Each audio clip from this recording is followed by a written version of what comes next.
Okay, so I am gonna break ground on a new new idea today.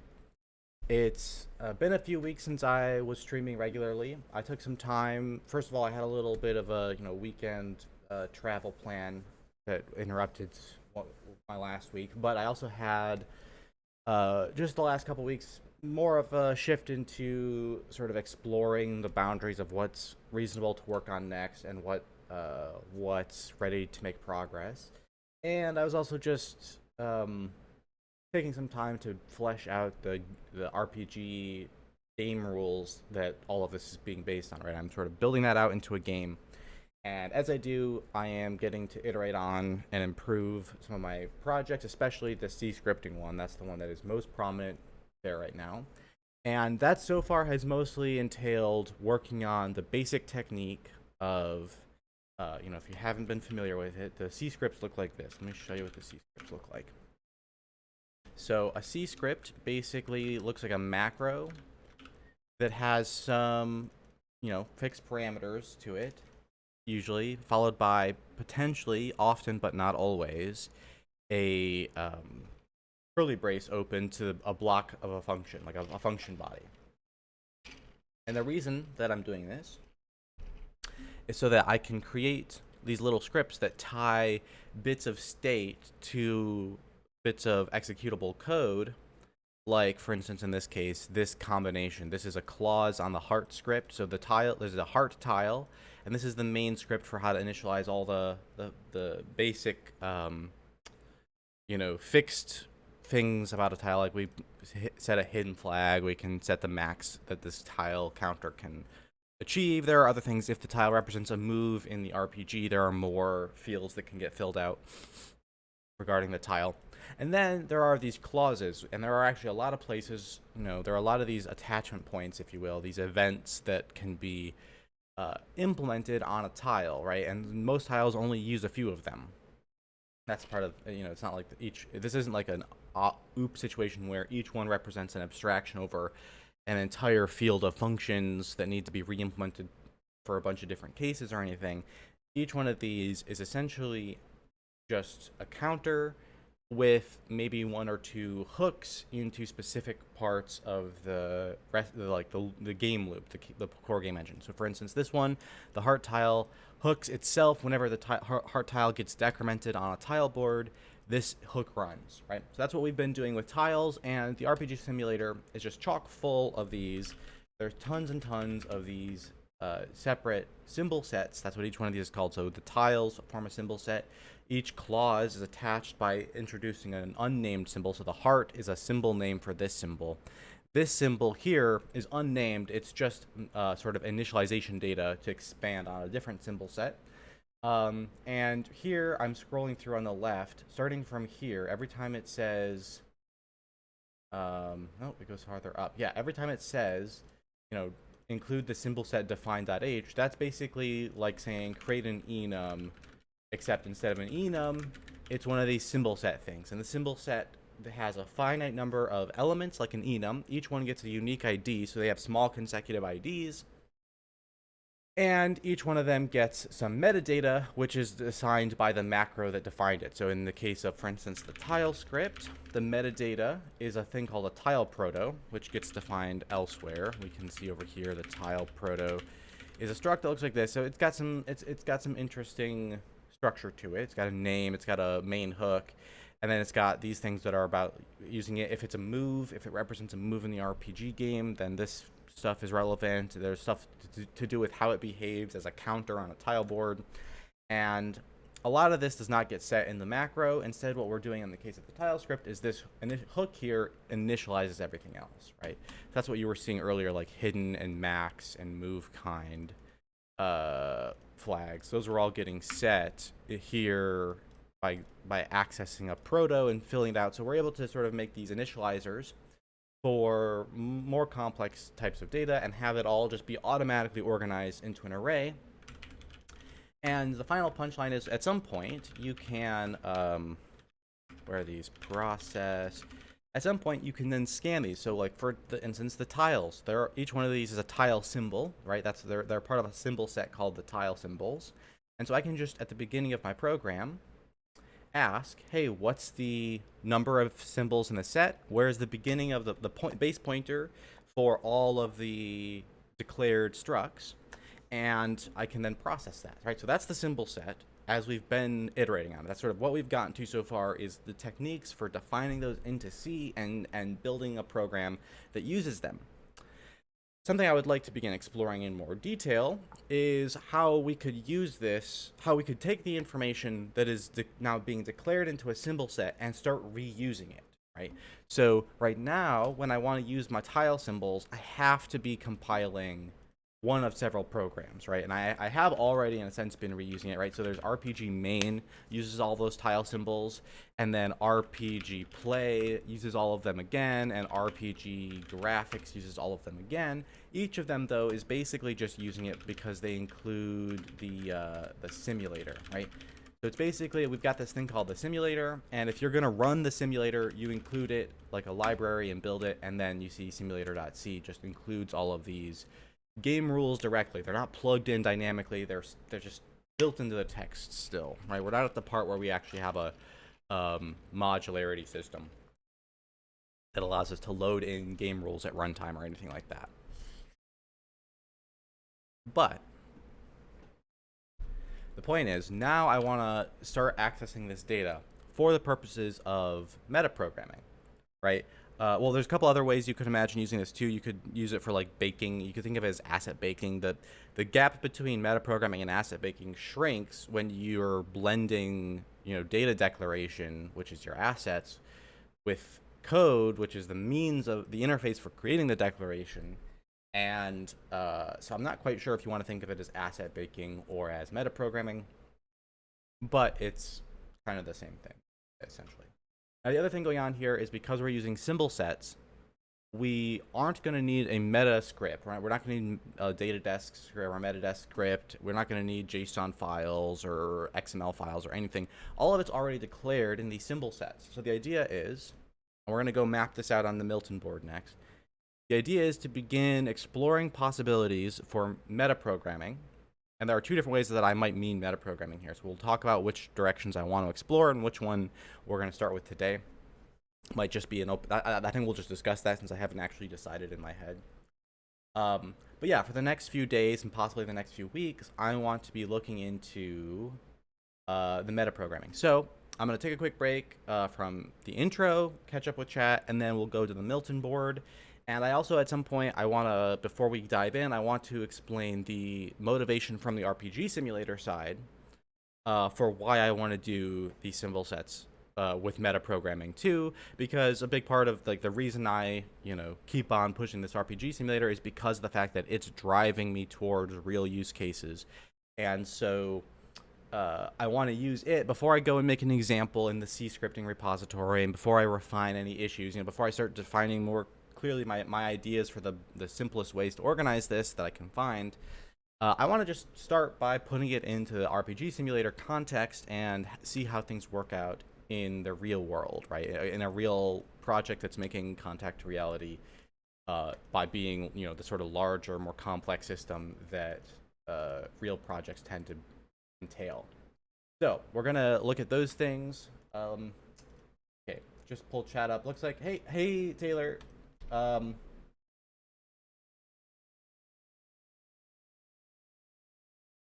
Looks like there's not a lot in there yet, so I'm going to carry on to the Milton portion.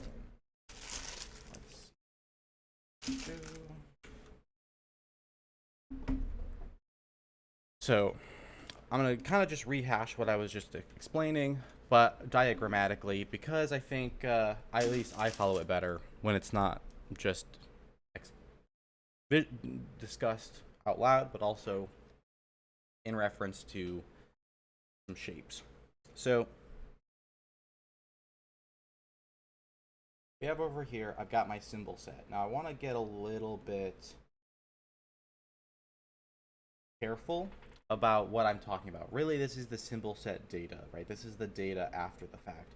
There might be times where I want to think of the symbol set in the abstract, and when we're dealing with compilers, things which are fundamentally one thing in our heads most of the time suddenly become, we have like, oh, we have a textual representation and an intermediate representation, a final version.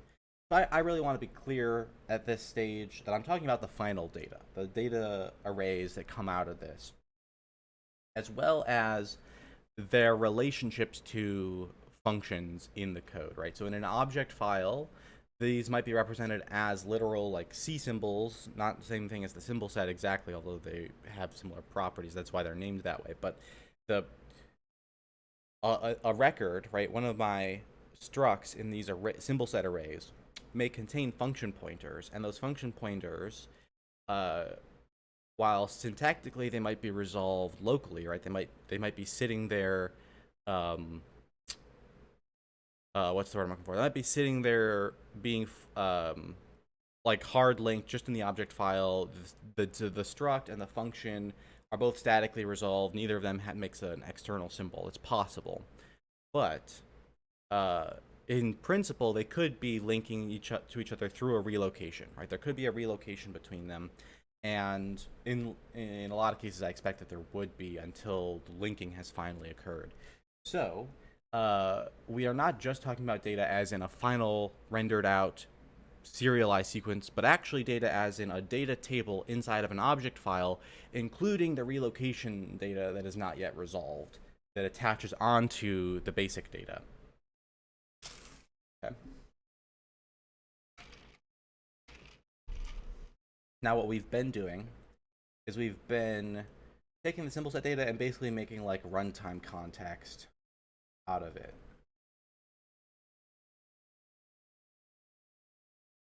Right. So we have something that we'll call it a runtime context. That's just a way of naming that it's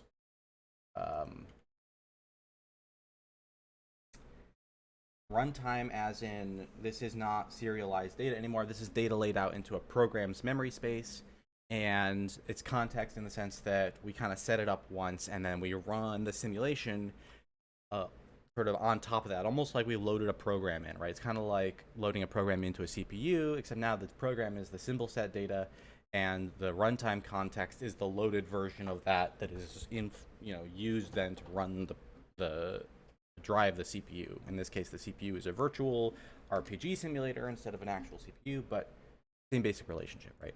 And so this is like an initialization path or something.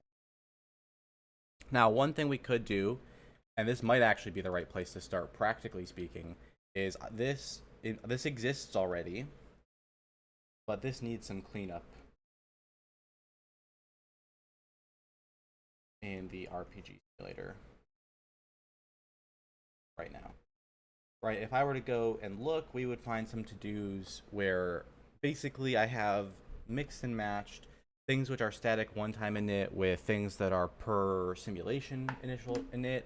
And so there's not a way to cleanly separate out those data structures in the way that I might hope for, and it might mean that I have to carry more baggage into the next step than I want to. Let's take a look at what the next step will be, but we might end up coming back around to do this first as a preparatory step for actually doing what we want to do. So what we want to add today is the idea of doing a metaprogram right here. Right? And so what would we generate from the metaprogram? Well, I'm going to actually say that here, this is where we need to go and talk about the motivation from the RPG simulator's perspective. And there's also a question at the low level. There are two different ways we might do this. So I'm going to put a split here and say that this will either be source code, which, whoops, the right source code, or it'll be an object file. Right, these are two different ways we might do an output here. Now, normally when I say metaprogram, I specifically mean outputting a source code. Right, and then the idea is that this source code goes into a compiler, right? Usually what happens next is a compiler gets involved right here. And that compiler might also be bringing in source code from other places, right? But then it goes and generates a final program. This is the usual flow.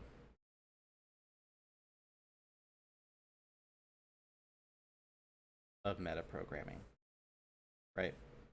So that's how it would work if it was a source code.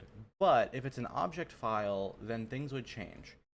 If we were going to do the object file approach, then the next thing is to send it through a linker. At this point, it's already done, but it doesn't need to be filed again, because object files are sort of the output of a compiler. So then this becomes our arrow to the final program. Now, the downside to doing the object file approach is going to be that we need to build out more sophistication. This is easy. This is just printfing text, right? I mean, you got to organize it. There's a lot of work to put into making it nice and maintainable. And it does entail being careful about how you organize your code so that you can be sure your metaprogram will keep building even as you generate more source code. You want to be careful that you don't start depending on the source code in the metaprogram's source, so that if you have a bug at some point and the source code does not get generated correctly, that then you can't rebuild the metaprogram. The metaprogram needs to be able to keep running and being iterated on even when it's busted. So that's the downside to the source code. But the upside is we just start using it. We've already got a compiler. We don't need to figure out anything about text file formats to make it work. It's such a simple format, and the language comes with all the built-ins you need. Plus, my base layer makes it even better to start generating the source code. The hard part with the object file is going to be that we would need to build up sophistication to even be able to do the generation. But the upside is we would be able to cut down on the amount of build work that has to happen, right? You would still end up building a metaprogram separate from a separate object file, right? Actually, you know what? Let me circle this and separate it out. We're gonna say that this part here, further elaboration is gonna be needed. We're gonna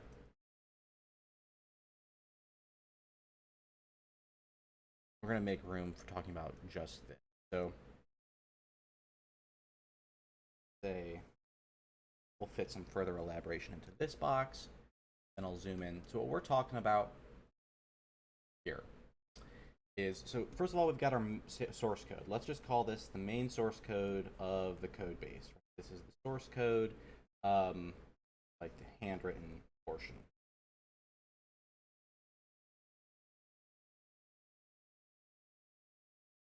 Right?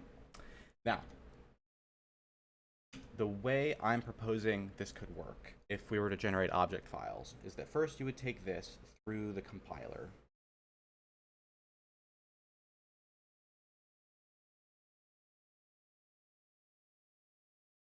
To create a metaprogram.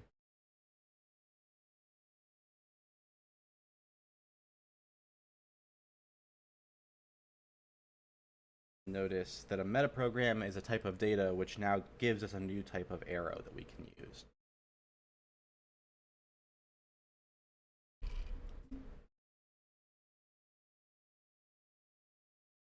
Now, with symbol sets, we won't need to ingest anything. The metaprogram's type will basically be a no input metaprogram. And over here, we're actually generating an object file, right? So I'm just putting some type information in. Let me change the color on that, since this is a different section here. We'll say the type of this is going to be a void, which I'm going to write as a pair of empty parentheses, mapping to an obj file. Okay? So we'll be able to map source code to this kind of a metaprogram. When we run the metaprogram itself,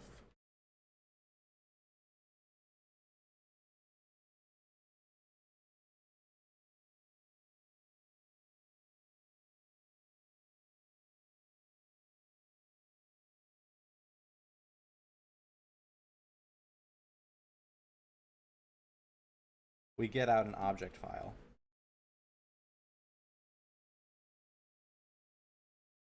So in a way, we could say that, you know, this composed with this is an arrow from source code to the object file. Do you see that? Like, there's a composition of these because of the fact that this can run to this, and then this, while it takes no input, it only exists because of this. So in a way, this is, it's not composition end to end, but it's sort of computably, you can compose it into a new function with a computer, right? It's Turing composable. So ultimately, this can then be composed into a single arrow like those two combined. And this is our meta object file. But then separately, and let's label that somehow. We'll say that this is the meta object file. Separately, we're going to be running. This is compiler. Right. Then separately, we're going to be running another part of the source code through the compiler. And that's to make an object file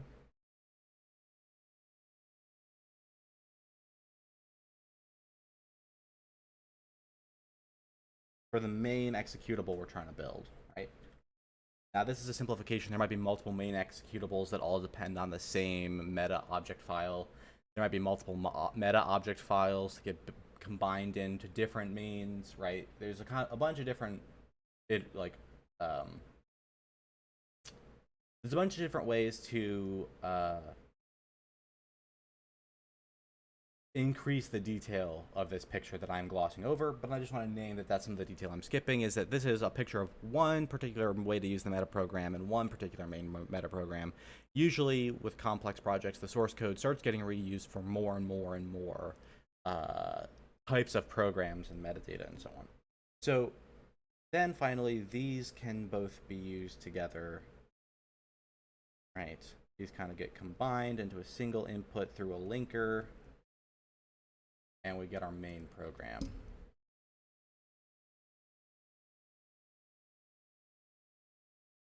And so the point of all this is just to provide a web of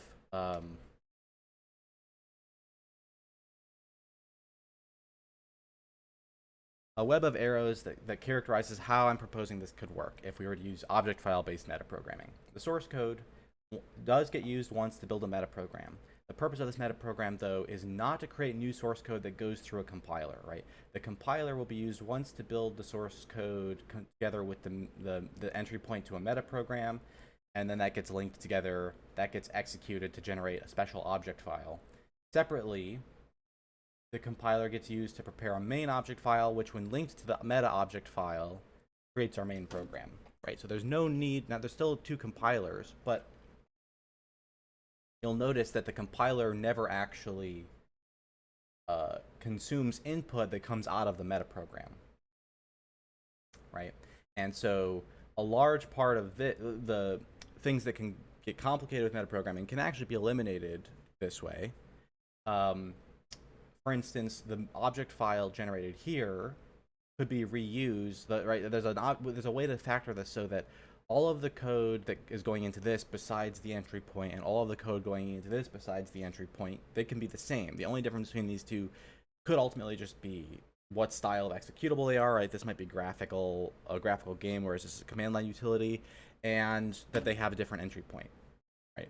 And So not a lot needs to change, and a lot of this could be all driven from a single shared object file that's being used to generate this, and then this could just be that shared object file plus another object file for the entry point. This is the special object file that comes out of the metaprogram, and so the only way to build the main program would be after running a metaprogram still. Now, the disadvantage to doing things this way is we're now limited a little bit to how much inlining we can get.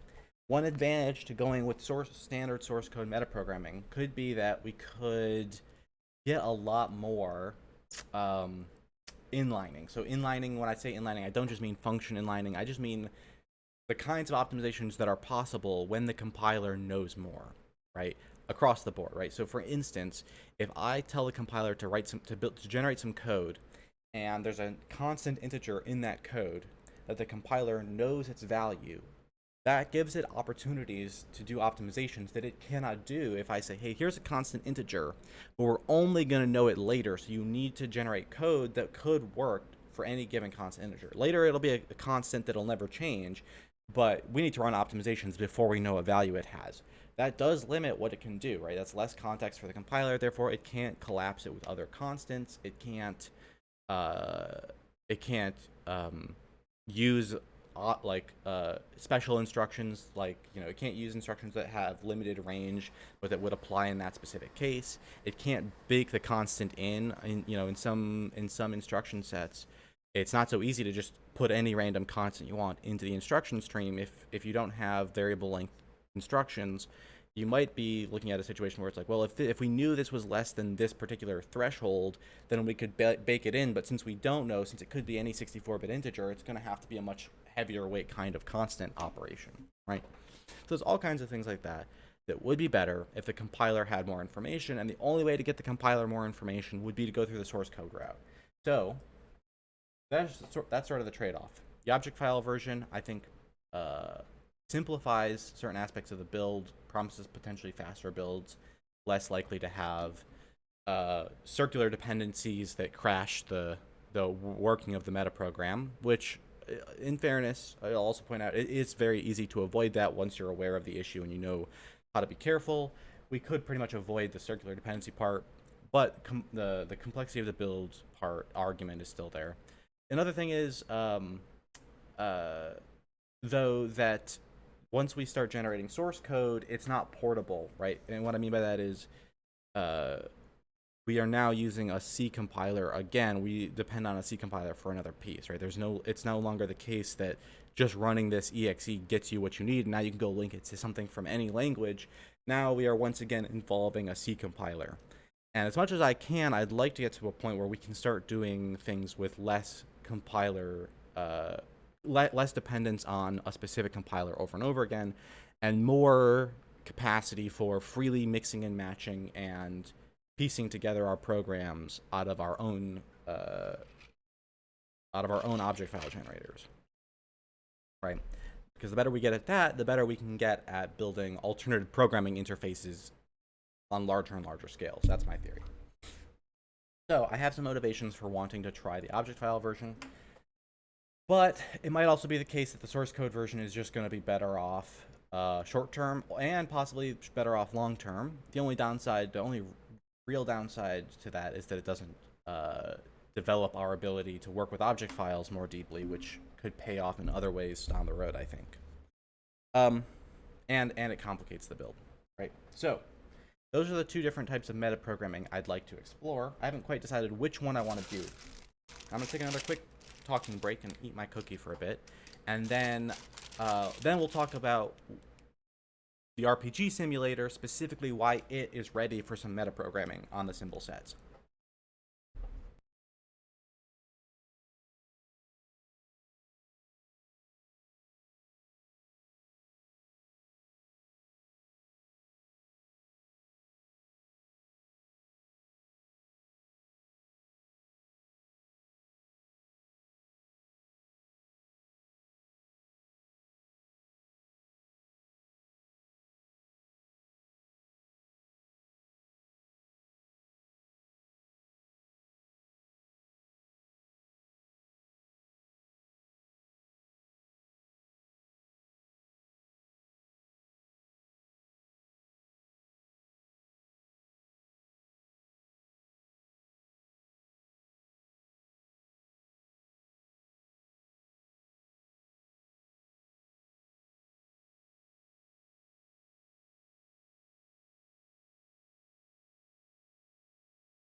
Okay, so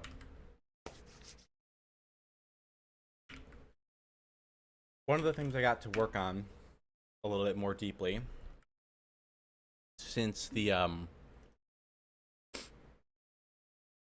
last time I was streaming a lot on the RPG simulator is I've been building out the ability for the system to actually run a full-on game experience, right? I'm taking it from just running the simulations to can I keep building? Can I make this closer and closer to a game that you can recognize as a learnable experience like any other game from the starting point that I took? Now, I did take a really weird starting point, right? I didn't start by building a game. I just started by trying to figure out how to encode game rules. And I got really far doing that. And the farther I get, the more it feels like I'm now building a tool where I could rapidly iterate on lots of interesting stuff. But I've also locked myself into building things a certain way. And so before I start rapidly iterating on, throwing in cool character ideas and throwing in cool status effects and so on, I want to make sure that it's actually possible to build a game all the way through. So I'm kind of pushing all the way through to a prototype of all the main features that I envision the system having. And the next layer that hasn't really been that I haven't really talked about yet, that I've been doing for the last couple weeks, is start organizing what I'm calling a book. So up until now, everything's been these are modular pieces, character types, tile types, and then sort of decks of characters that work as or like the ability to organize characters into groups called parties, and then decks of these parties. So you can create like an encounter deck and say we're gonna encounter each of these, and they're gonna get shuffled, and we're gonna encounter them in order and see how well a particular party fares against that deck. Repeat that simulation a bunch of times, and we get an idea for which mechanisms in the game are very chance dependent, where there's a lot of variance in how well things turn out, which ones are very predictable, the same strategies work out equally well over and over again, and also how deadly or how safe different combinations are for different parties. Right? We've been able to measure all of that. That's been a part of why I've been building the simulator all along the way, is to help with that sort of rapid iteration and exploration of these things. But it's been a while since I went back to the drawing board and actually looked at the structure of what would it look like if this was a full game and not just a sequence of encounters, right? Now, I had stuff in mind for what that would look like, but actually getting to the point where I understood how I would program all of it into the same system that I already had for encounters themselves. That's what this has been going on for a while. And the final next big step is to switch it from doing all these modular pieces that you can mix and match to creating a specific composition, right? So it's like, on one hand, I'm building up the building blocks. So I'm getting my colors, I'm getting my textures, I'm getting my tones and my chords and my rhythms. And then there's the composition part. There's taking all these different pieces and figuring out how you want to compose them. And while I haven't actually, come up with a great composition, that's not the point. I've been trying to figure out what it looks like to put one of these compositions together. How well does it work? What's missing from the pieces that I have that would let me finish? And what kind of effects are actually possible, right? I haven't explored that part yet. So that's what the prototype book is. It's one composition of all these pieces to try to make an experience that you could actually recognize as a game. And there's a lot of cool stuff going on in the book, and we'll get through opportunities to talk about more and more of it over time.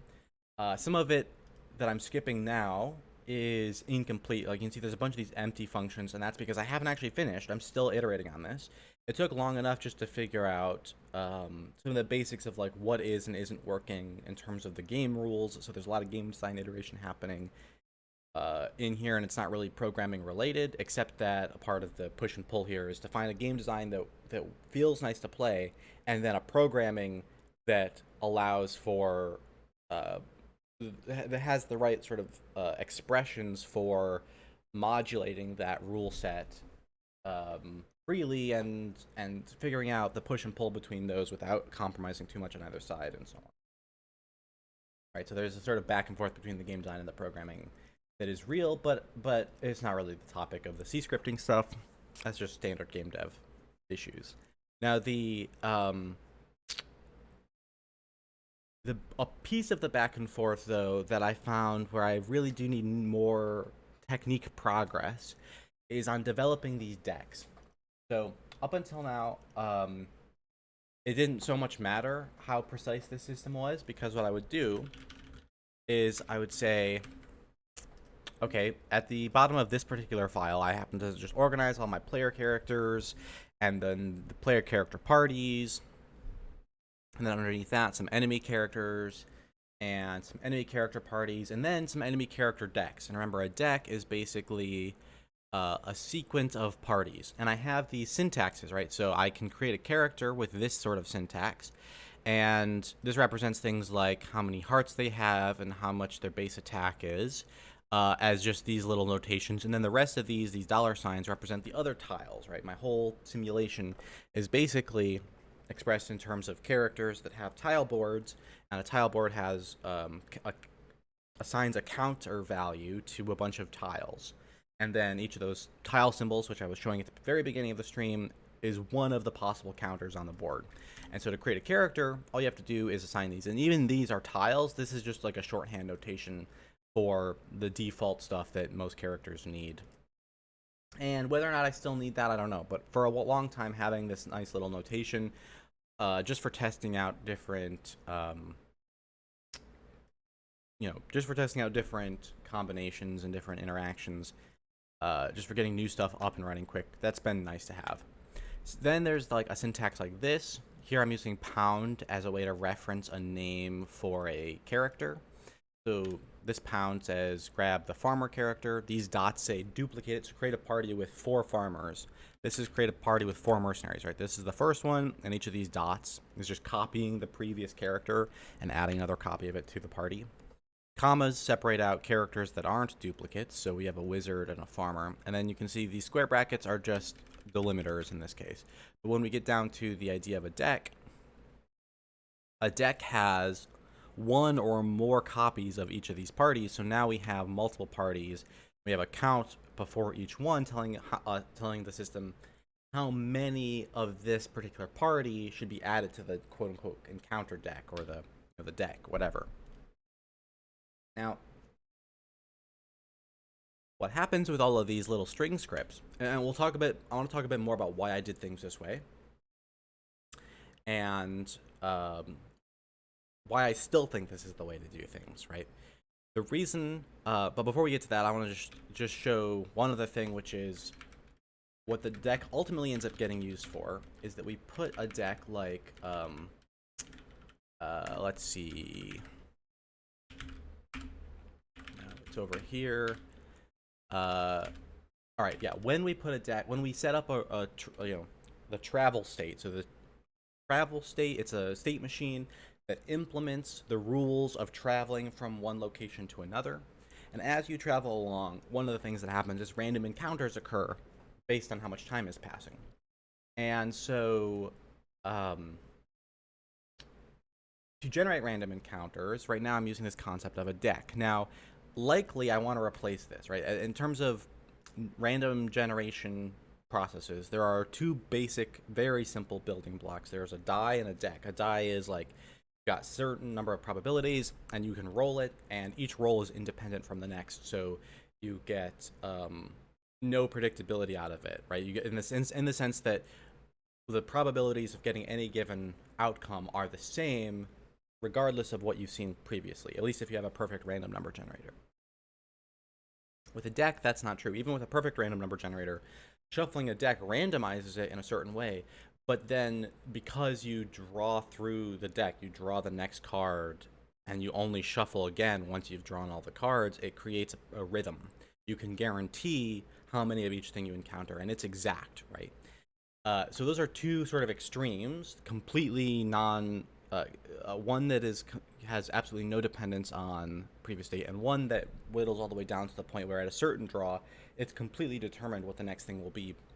And probably what I want is something in between, and I haven't really gone and looked at how I want to structure that, some kind of Markov model method of setting the probabilities but ensuring we don't get too many back-to-backs of certain things. I haven't decided how I want to structure the fancy deck, but we're just using a primitive deck right now. So the reason I belabored all that is to say this syntax is going to need to evolve and change over time. This can't be this way forever. The decks need to get replaced with things that have more structure than this, and I don't know what all that structure needs to look like right now. But I do think that I want to keep this abstraction of the deck so that I can swap out very simple generation with more complex sequence generation over time. And so it's important to keep that in mind because of the fact that I need to maintain a certain amount of flexibility, right? If I go and build a metaprogramming system here today, and over the next few days, that is super hard to iterate on after the fact.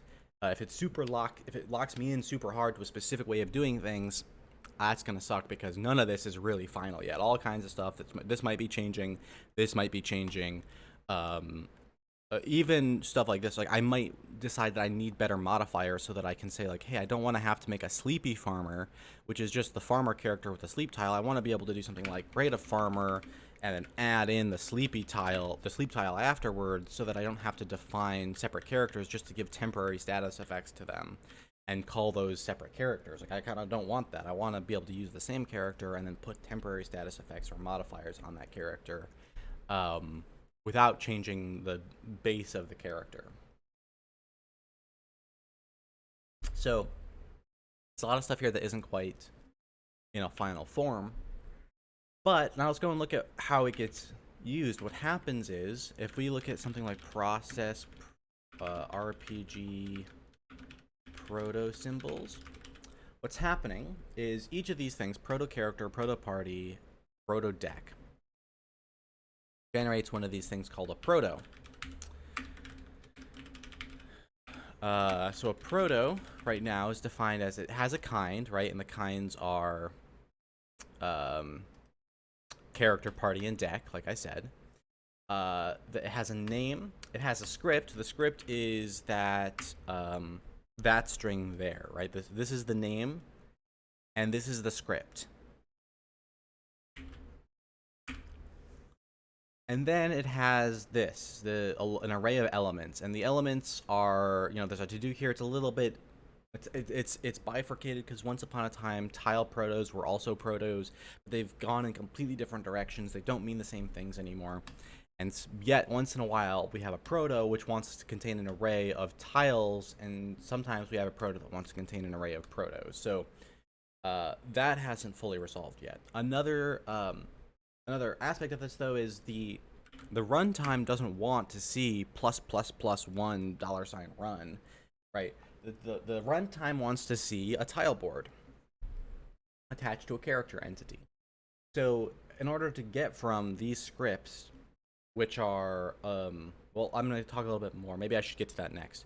Why I'm doing the scripts in this way in the first place. In order to get from one of these scripts to a runtime state that the runtime can actually process, we need a couple of stages of transformation. And the first one here is during the initialization, we scan all these protos, we make a map, so all of these names get saved so we can reference them, right? Things like Sleepy Farmer is being referenced through its name here, so each of these gets a unique name in the name map.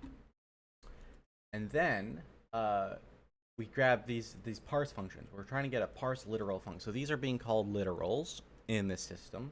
Not, they're C literal strings, but they're going to be a literal in a different sense here, which is that it's a literal for describing a character, or a literal for describing a party, or a literal for describing a deck. And then I have a parser function that's going to read this line of text and turn it into something else. And so I'm looking at what kind of proto we've got, and that tells me what syntax to expect, and therefore what parser to use. And then I run that parser function, if I got one, to generate one of these things called a literal. So all of this is happening in some code I wrote a long time ago for the RPG simulator called the parser. Okay, so the parser here just defines how you build one of these things called a literal from the string script. Okay? And the literal structure then goes through one more transformation,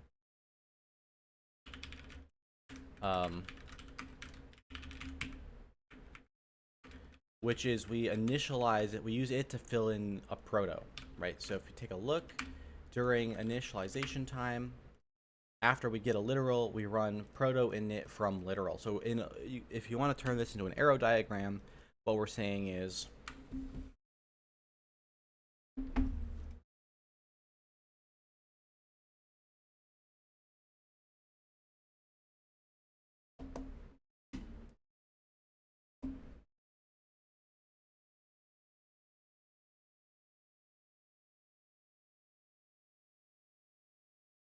try to restart. Lost.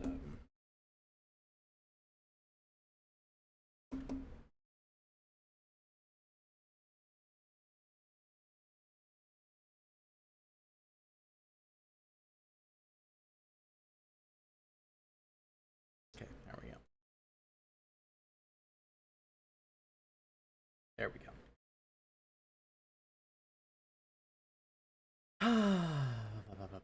Okay, so this is our RPG simulator.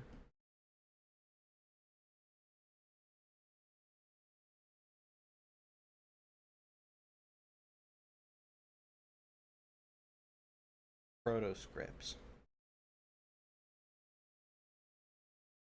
The way it's currently structured is we have the script, which is just one of those little simple lines of text, a little string. It goes through a parser,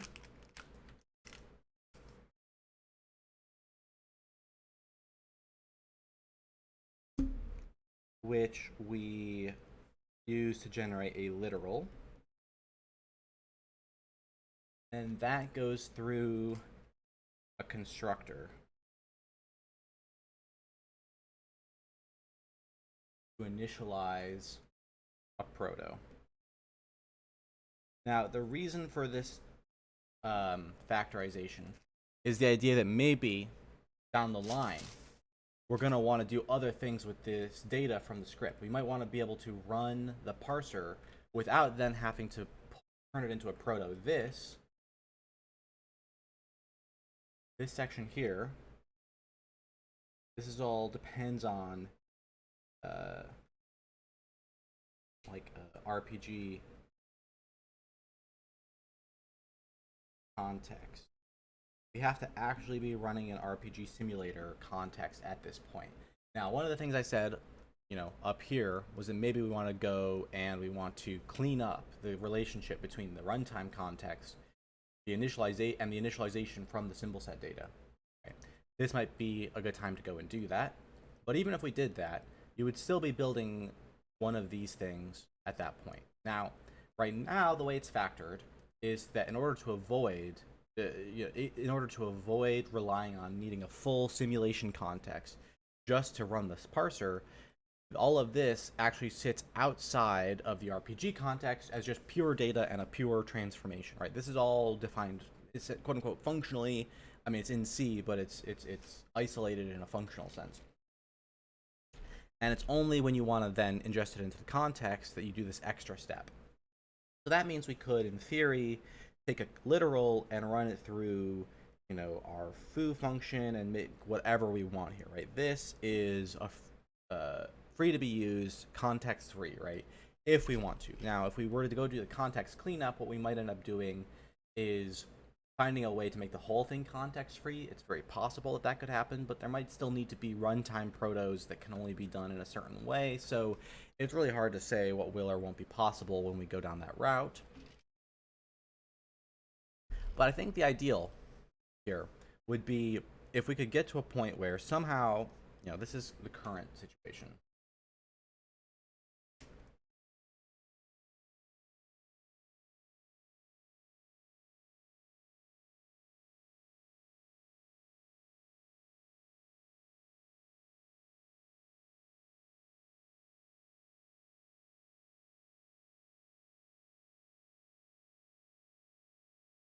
Now, I think we want to talk about a change to a more ideal situation here. What I'm hoping for is that all of this. Let me now make a quick shift. I haven't done this part yet. So let me tell you why I'm even bothering with all of this. So the reason we're doing these little scripts and a parser is that I want to be able to define these kinds of things rather easily, especially when I'm, just using the text editor as my interface for iterating on these game mechanics. I want to have a certain amount of flexibility to make modifications, add new ones, and not get stuck. Not get stuck spelling out lots of syntax. So let me show you some thoughts here. So I was looking at this one, right? I was thinking, okay, for this prototype book, I'm going to want to develop a specific deck, not one of these test decks that I was playing with all along, but it's time to start thinking, okay, for this particular composition, what's the encounter deck I want?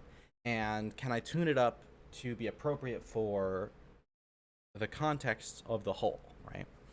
And so I'm spelling it out here. I'm trying to figure out a syntax, and like right now what I came up with was like, okay, I could get it up and running if I use the existing syntax, but I started doing line separation because I'm starting to get to the point where, like, you know, just like this one, it starts to get to be a long line of text and you get lost in the sauce. So this separates things out nicely, at least by comparison to putting it on a single line, but it's still a little bit lacking, right? In some way, this didn't quite feel like I was happy with this anymore. And as I said, a part of the reason I'm not happy is that, like, this again is Sleepy Goblin. If you go and look at what that is, it's actually just a goblin. But now they have totally different character IDs just because I wanted one of them to spawn with a sleep status. And so there are issues like that where the syntax needs to be upgraded. There's also the whole thing where eventually this data structure might need to become richer, where it won't just be counts and encounters anymore, but somehow encoding sort of a slightly more massaged probability field, a Markov model with a little bit more rounding on the corners, both again, so it's not entirely a die, but it's not entirely a deck, that kind of thing.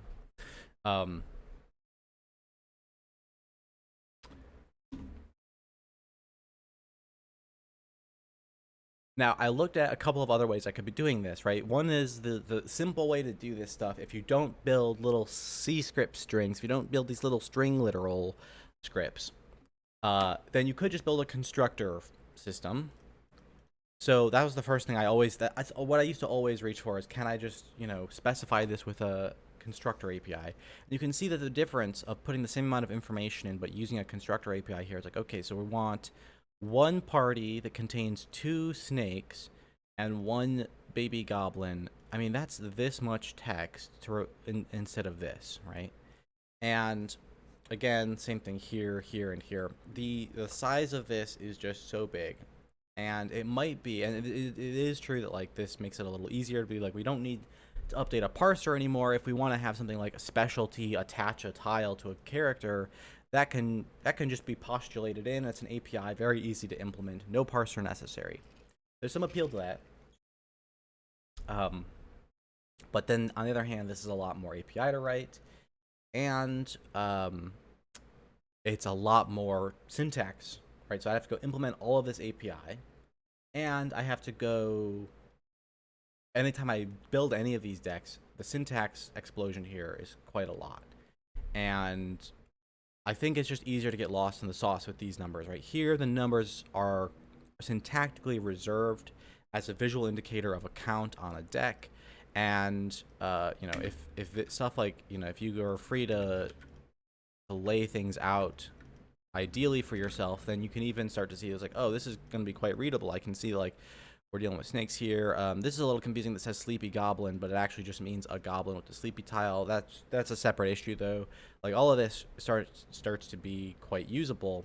The alternative here with these numbers interspersed, and like, what, it's 2 of what? It's a snake, and oh, that's 2 of a party, 1 goblin. Why is it 1 goblin? Oh, it's 1 goblin, but the second goblin is gonna get the sleep tile, right? It's all just harder to parse visually.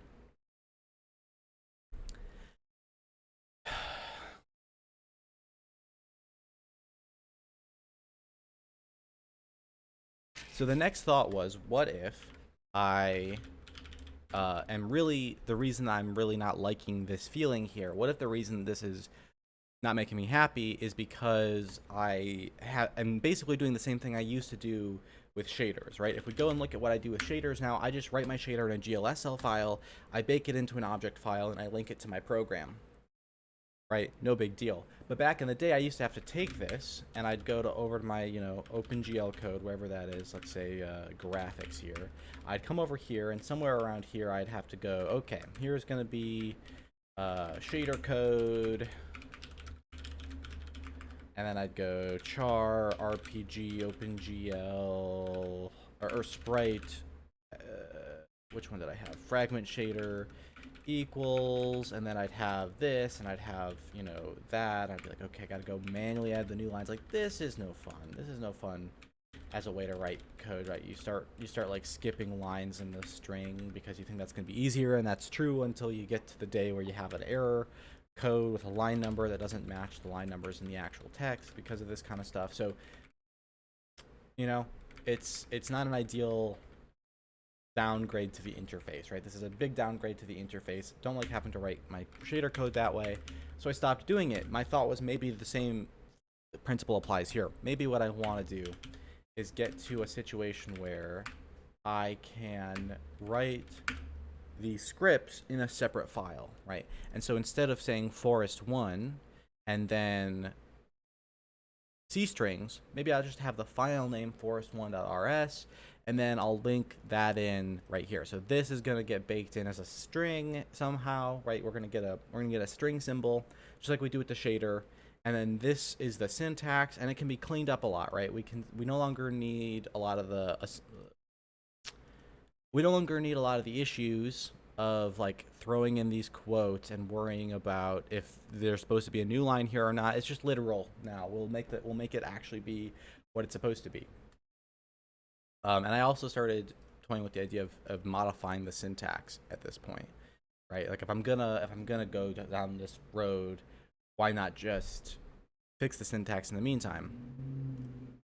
But there's a big problem with this. I don't like spreading things out either, right? So the shader fix is nice because we gotta write shaders. We usually write a few of them, and having them separated isn't that big a deal because the shader really is quite separate from everything else anyways. There's not a lot of back and forth. There's very defined points of interaction between shader code and CPU code.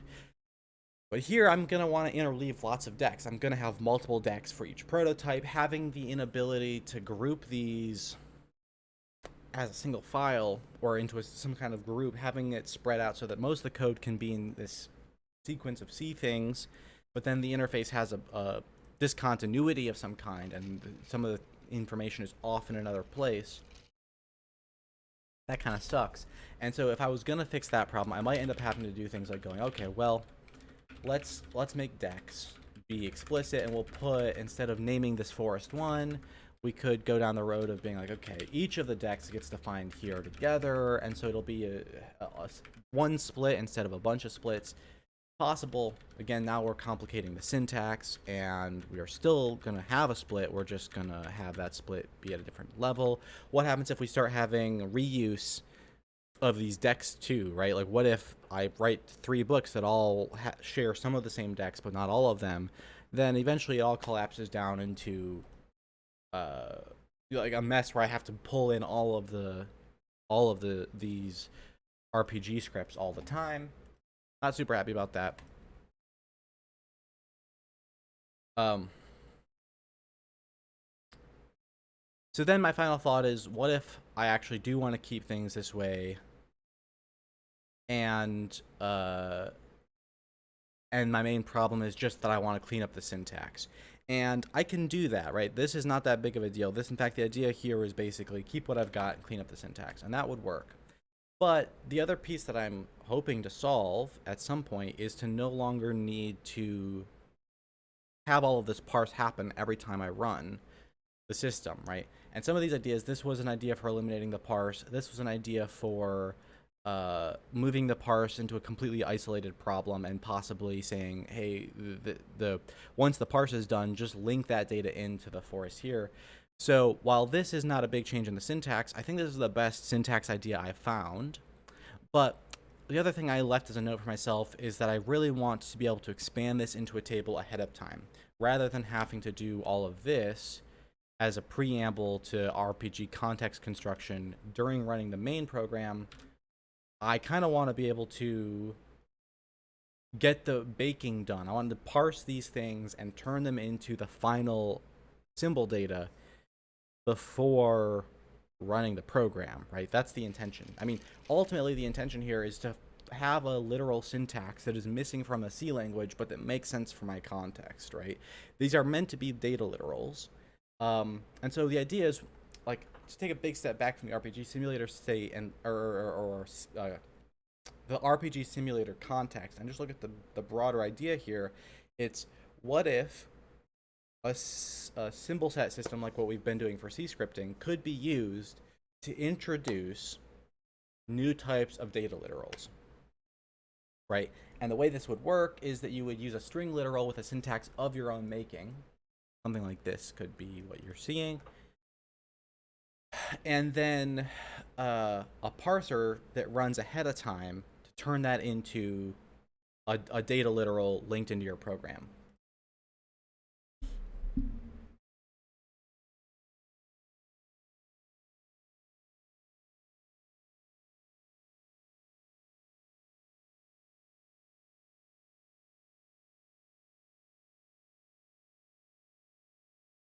All right, I'm gonna take a quick break and catch up with a couple questions in chat. Why don't I have my shaders in an H or CPP file so that I get default forecoder functionality, like for the syntax highlighting, right? If we go and look at this, you'll see I honestly, all it would take to make that different is I'd have to go, let's take a look, treat as code. I'd have to go modify, right, so I could go modify my base layer, or my custom layer to, in forecoder to, map GLSL to the syntax highlighter, but I just don't bother. I don't need syntax highlighting that badly personally, and I didn't design the forecoder's built-in syntax highlighter to work with GLSL specifically, so there are things about it that it does wrong. It's mostly correct in the case of GLSL, and I know some people prefer it, but I just don't care. So I haven't gone and done the plumbing to fix it, but it's totally doable. I just don't care.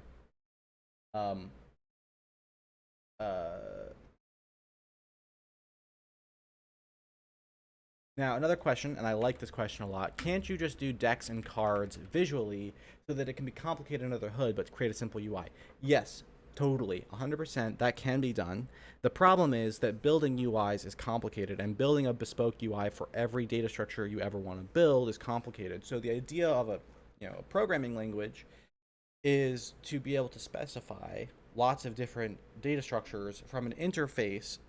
From a single interface, have a single data structure interface, right? So the text file is the data structure of choice for 21st century computing so far, and the text editor is the UI of choice for modifying that data structure, and the compiler slash programming language is the technique for generalizing that data structure to all the things we actually want interfaces to. So I'm 100% on board with the idea that there might be a better interface for my specific deck card system, but ideally I wouldn't have to build a bespoke interface for just that system, and could instead find a reusable data structure with a little more generality. And once I've done that, what will I do with that interface? Well, I will compose the information, and then I will need to bake it into my program somehow. And so whether or not I end up with a different interface, the way it bakes in is something I can design now. And the way I'm saying it should bake in is the same way any data literal gets baked in, right? Now that seem strange. I mean, you might think of it as asset data instead of data literals, but I don't really see why that should be so different, right? Like, one way or another, you are baking it in. Now, if ultimately, if we follow along this idea of metaprogramming, one way you could ultimately use this system is to say that in the end, we want to make it so that the symbol set data isn't baked into the exe anymore at all. And instead, it'll get baked into the metaprogram. The metaprogram will then generate either the source code or, instead of an object file, an asset file. But one way or another, it's going to generate something that can be, I guess it would only be an asset file. Let me back that up. So it'd be like, instead of having the symbol set data go to source code, the new path would be that the metaprogram gives you an asset file, and then at runtime you're reading that in, right? But the point here is that either way, the interface is still this symbol set thing for now. And so the easy path for working with it is to have it just built into the exe. And that makes things like DLLs the method of loading and unloading the packs.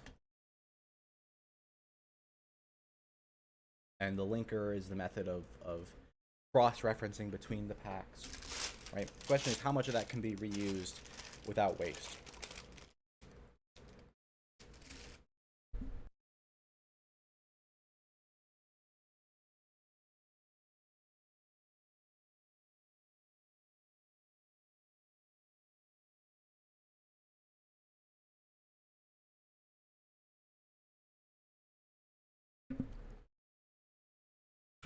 So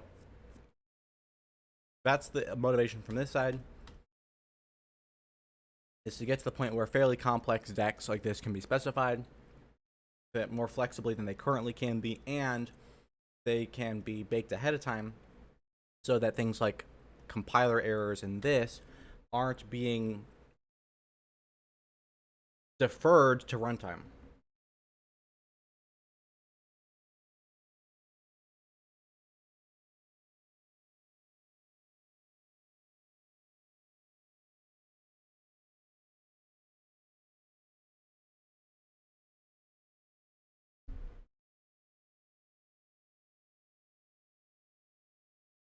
Okay, so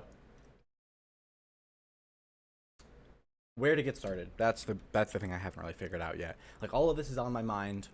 Where to get started? Maybe we go and clean this up first, which means not even touching the problem I'm actually talking about, but just preparing the RPG simulator to minimize the amount of cruft that the simulator code already has regarding the separation of init with the rest of the simulation. I think the easy path here would be to start playing with the source code version.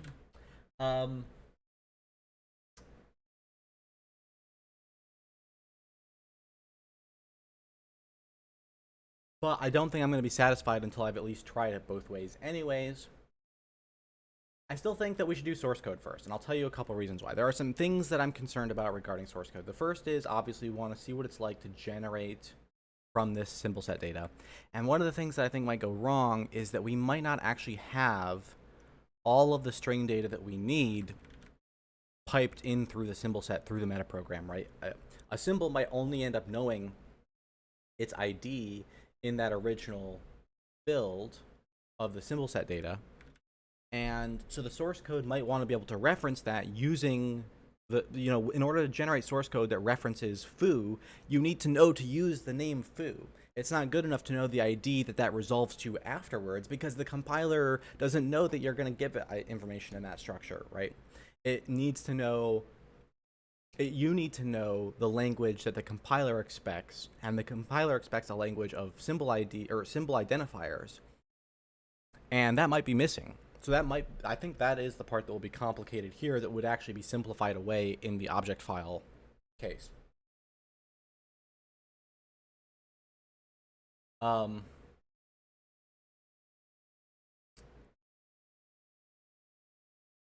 thing that comes up here is once you start generating source code and you put it through the compiler again, the symbol set is going to come with not only its main data, but these attachments to... I can delete this now. All right, I think I know where I want to get started, but I want to finish this thought. These are going to come with attachments to these functions. All of these functions still need to compile, so it might not be the case that I can write a metaprogram that uses the symbol sets that is any less complicated than having the full dependency on the whole simulator, right? That just might not be feasible, and it might not be something that we need to achieve anyway.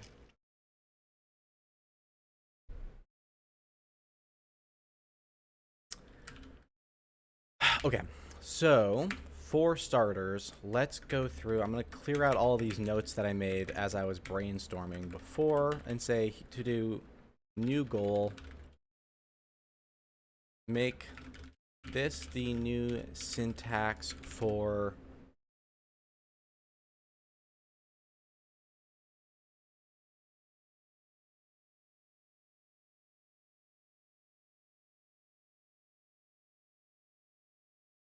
decks and parties.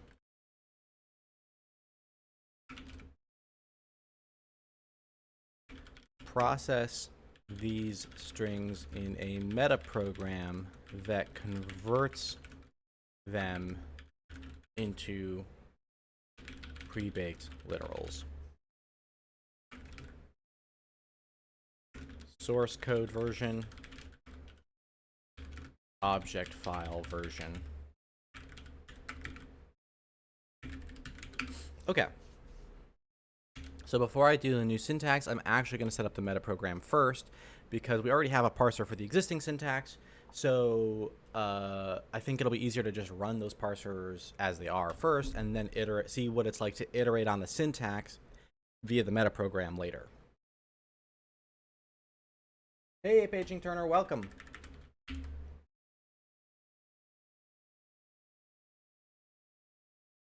All right, so the only thing to do now is we gotta just break ground on.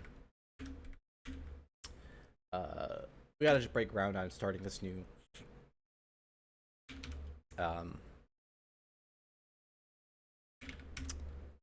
this new entry point. So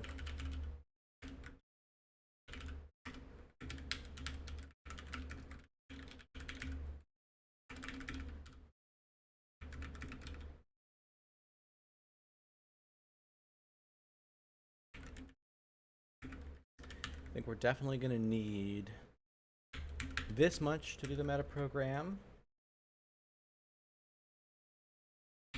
We need this much because we're still going to rely on symbol sets. Then we got to pull in the whole simulator for now, I guess. That's just the header to the entry point.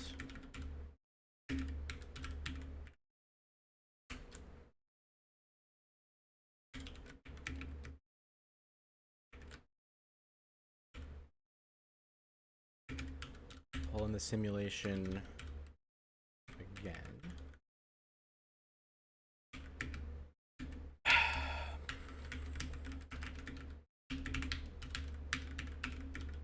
All right, and now we need some build stuff.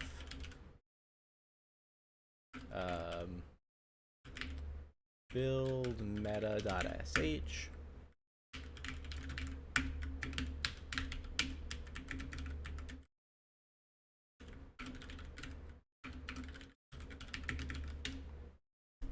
That's not going to do anything. I'm also going to want a run meta.sh. That's going to look like this kind of bin session.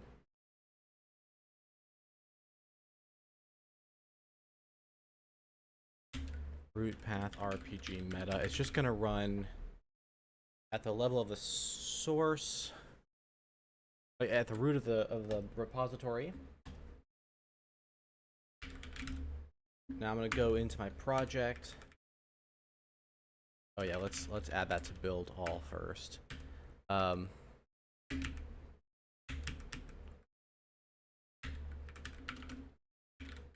Build all also doesn't have play in it yet. Let's go fix that too. Meta.c rpg.meta play build play.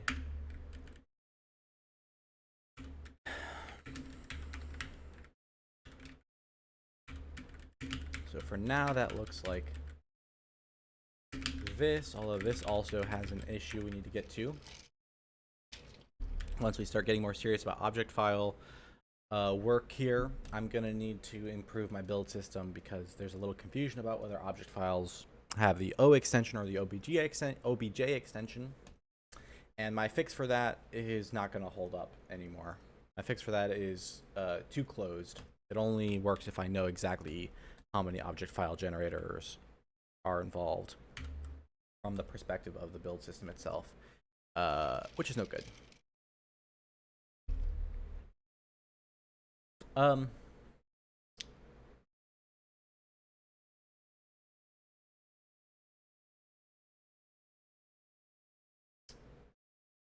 Great.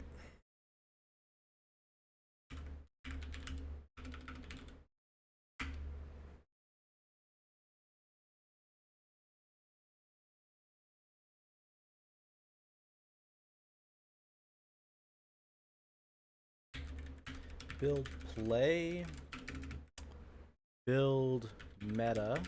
I'm gonna move this to the top actually. Build meta sh, run meta sh. Now, as a separate comment, there's always a question about whether or not you should be organizing your build scripts around meta stuff so that it's built in, so that, for instance, is build main, should it really be running without running the meta first, right? Is there ever a time where it makes sense to just build main and not update meta? And I think that the answer is whether or not it's better in the long run. Early on, I like to separate it because early on, I'm going to be iterating on meta without plugging it into the program. I'm just going to be getting this program up and running. Now, if at some point I'm finding myself constantly having to do an annoying workflow of manually building meta, manually running meta, and then manually building the final, maybe I will make a combined button and rely on that instead. But for now, it's irrelevant because I'm not even fusing them together yet. Reload the project. Right, so this is my concern. It looks like the way things work, there's not going to be a lot to separate out.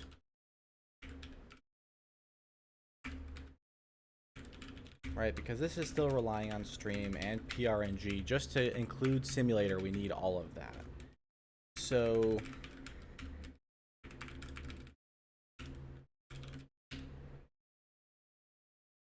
there we go. Before we go too much farther, let's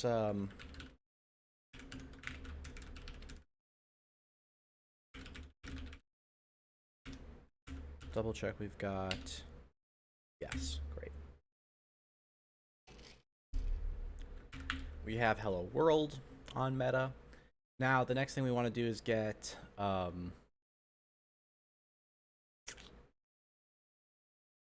I want to take a quick detour to go and look at this thing finally.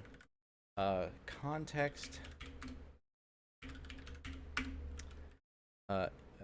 process, right? And it says context new and static, right?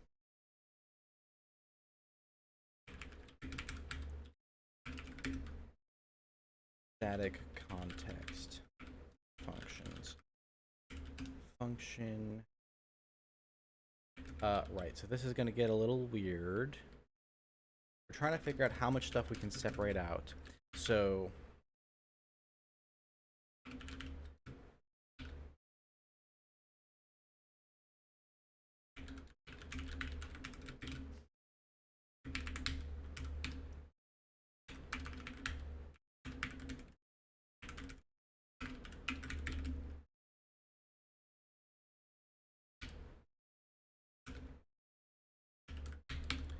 static init context static.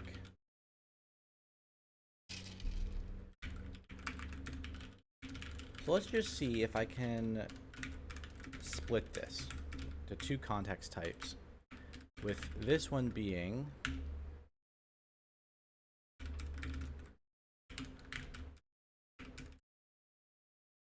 it's going to be something like RPG context static, context arena equals the arena, arena equals arena alloc, right? It's just like your basic setup for context type.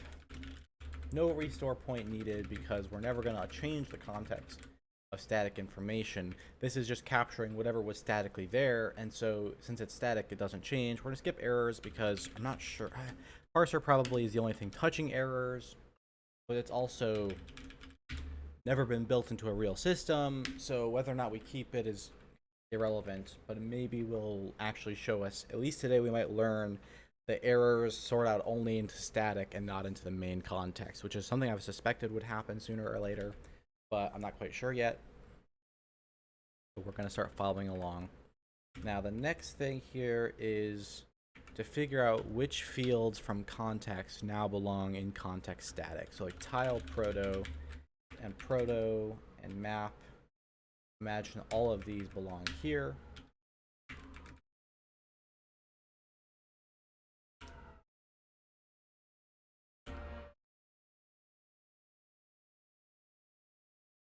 Okay, so yeah, this starts to complicate many long-held assumptions. This hook is not a normal hook anymore. Most of our hooks take a running context, like a real full context, as their first parameter, but we can see that's wrong here. This context is now a static context. So actually this needs to be like static hook, tile proto hook.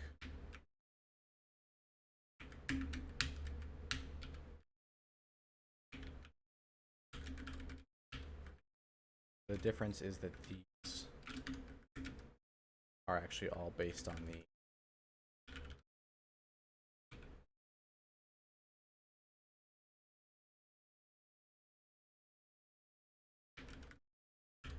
maybe we'll put static first and last. These. I'm not sure yet. I don't love the word static to begin with.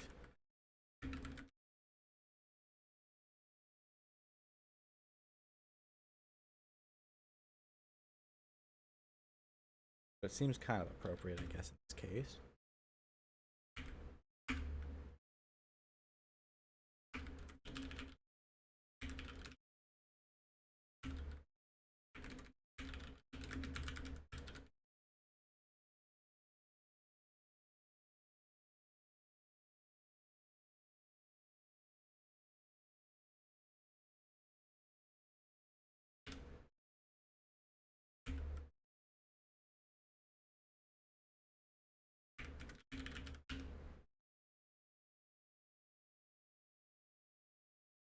Yeah, it's a doozy of a term, isn't it? Static. Um,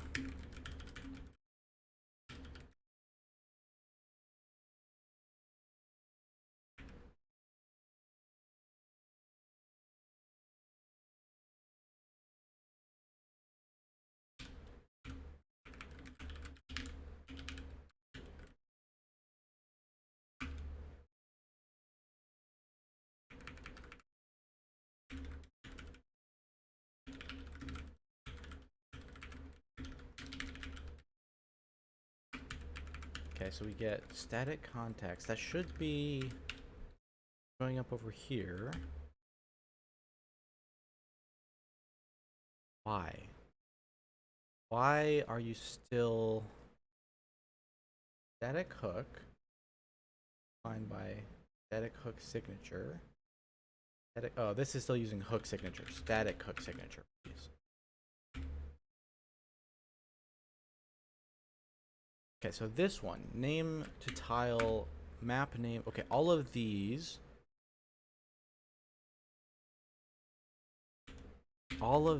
probably belong in the static function block now.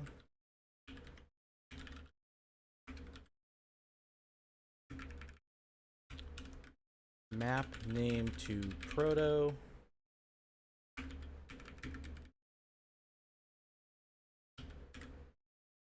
Context static. Context static context. Context.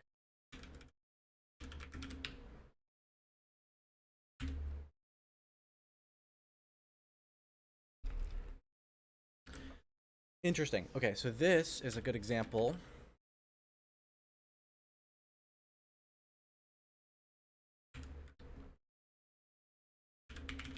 Where I feel like there's a lot of confusion in my systems here and my ideas about what the point of things are. So like why is the context actually being used for mapping this at all? Because tile IDs in theory should just resolve to tile protos through the symbol sets themselves. And I think the thought I had was at one point I was thinking that I might have the large set of all possible tiles and a large set of all possible symbols from all my symbol sets. But for any given book, I'm only going to grab 10% of them, 5% of them. I'm going to compose some of the pieces I've got together and make one book and then compose them together into a different book, so on and so on. And so each given book could be run through an optimized version of these systems. Still an interesting goal, but it's a lot more hard to get there than I expected, given that I'm still going to end up with this problem where all of the code that I write references file IDs and other symbol IDs statically, so to speak, within its text, and when it gets compiled, it gets linked to the ID for the small consecutive ID system that entails all of the symbols. Say I'm going to shrink it down to 5% of them is cool in theory, but the code is still going to use IDs from the original symbol set. And the only way to then finish the idea of shrinking the symbol set to say like, hey, here are the pieces I'm bringing in, and any of their dependencies should be brought in too. And then once that's done, you've got the closed set system of symbols that we're actually working with. You would then have to go and recompile all of those functions, or at least you need to modify all the constants. And we've talked before about how if we start modifying constants like that, well, for one thing, we have to basically run relocation on our own code over and over again. Maybe it's possible, but it also means that certain constant inlining just will never be possible. The compiler will never get to a point where it can see the code as inlined, unless, of course, our runtime entails a C compiler, I guess.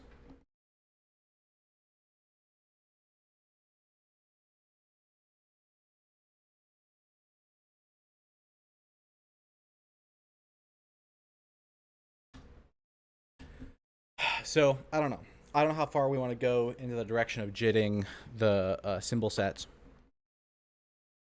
but for now, I'm willing to sacrifice that idea because I've come to see it as much less likely that part is going to happen anytime soon. And none of the things I'm doing, that setting aside the question of can it be done, none of the things I'm doing are actually connected to the reality of what it would take to do that. So I don't like doing things disconnected from reality, and I'm going to go and just give up on this ambition right now and say that for now, the static link from a tile ID to its metadata is actually what we want to be relying on from now on. And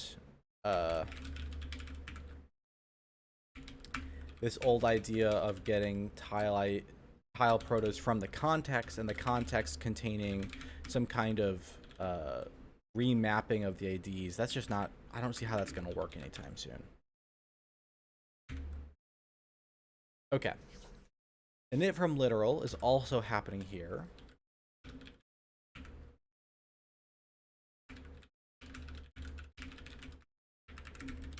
So that's the proto construction part.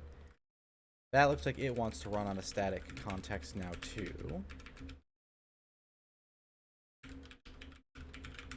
That makes sense. If it's code about initializing protos, and the protos have to be initialized during the static init stuff, then well, the proto initialization needs to be classed as a part of the static init stuff.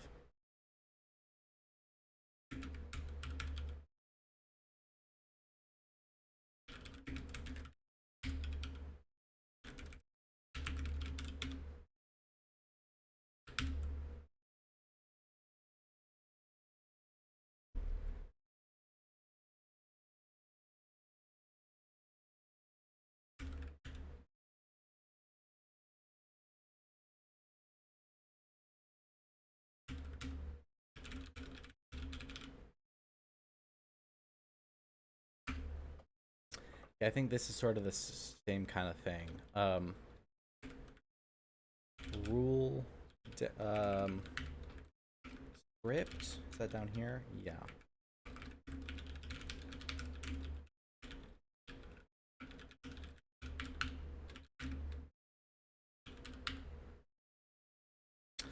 This is hard though, because I didn't line these up quite right.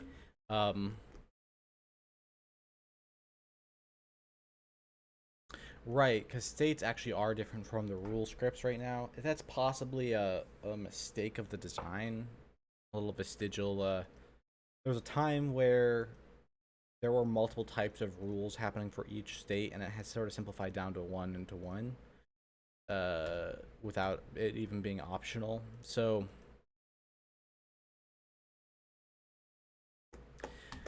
it's still not the same for now. We're going to just stick with the structure we have, because while this particular case is reducible, it's a valid pattern that you might want to have. So Rule from state must be a static thing. What about name from state? Is that getting used anywhere? Getting used here. Yeah.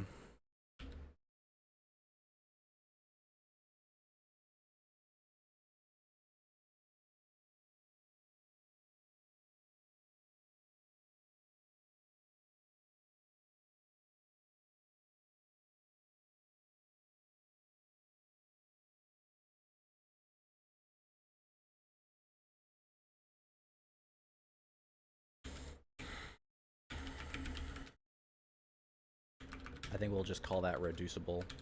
So let's reduce it. So we get the state from the ID. We get the state name from the state. And there we go.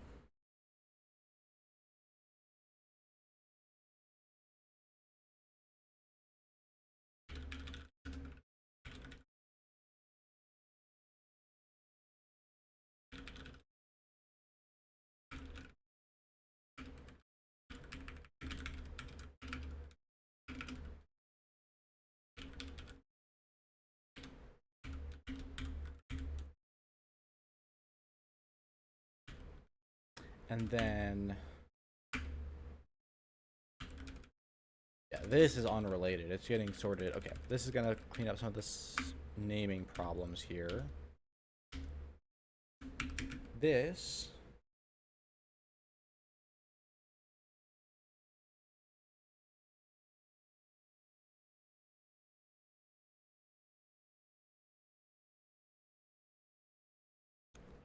I mean, this is similarly quite reducible looking. The only difference is that we might want to help her here. Okay, so I think we're going to do...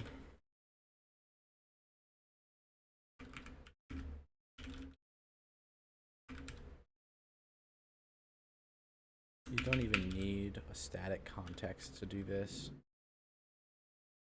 I mean... I guess you could force it. It doesn't... I'm just gonna literal brain about it. We'll think about it again some other time. But the idea is just get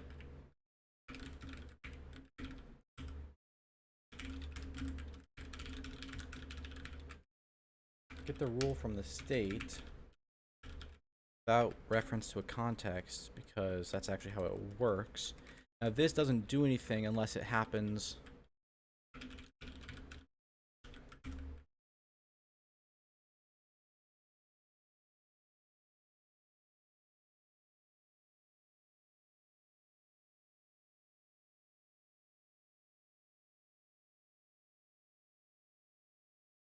I'm a little confused. Let's see, the RPG state proto.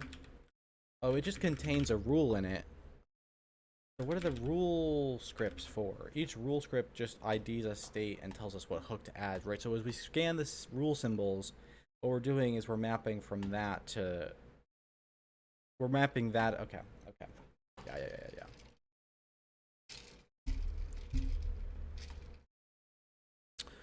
Right, so...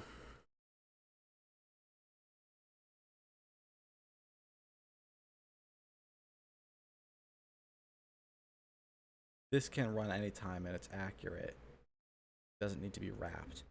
Rule from state. How often does that get called? That gets called...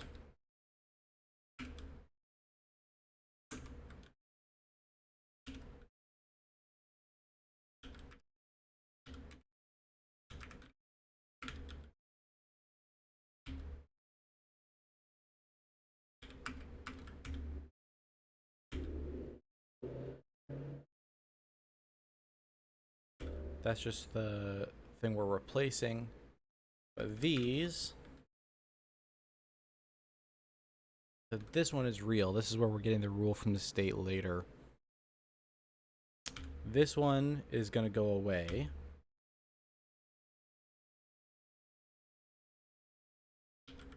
That's that one now. That's that one. That's that one. Okay.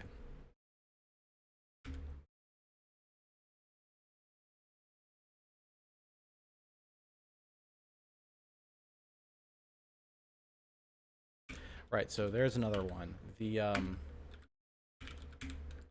machine proto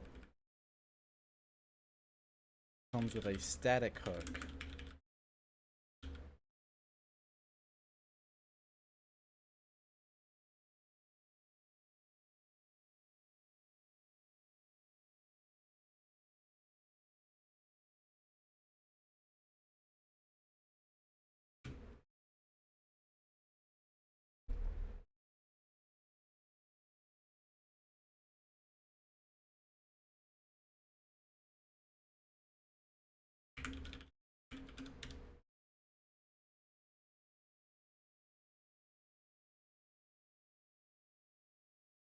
Okay, what was that for? Finish cons. Finish cons. That's for saving the reset point. Okay, so I think what's going to happen is this is getting eliminated. This is getting eliminated.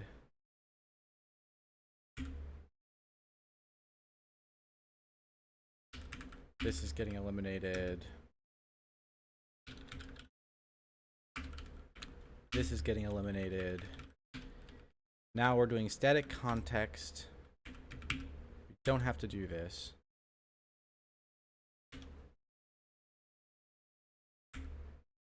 Okay. String map protos. Okay, these are parts of the static initialization now.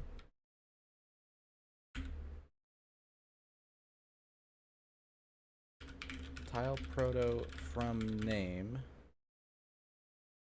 Right.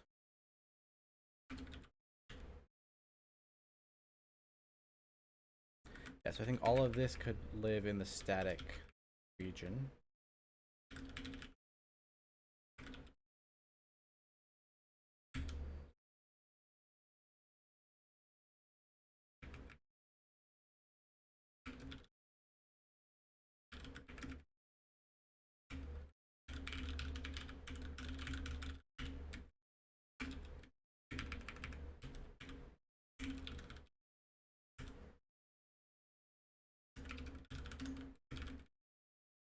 And so all of this is now in reference to a static context instead of to a context.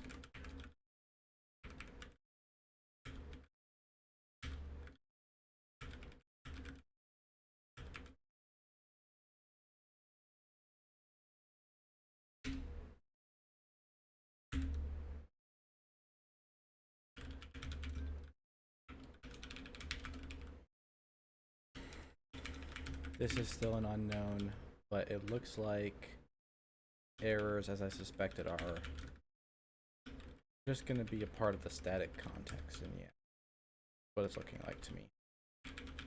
I don't think I referenced them ever outside of the static context.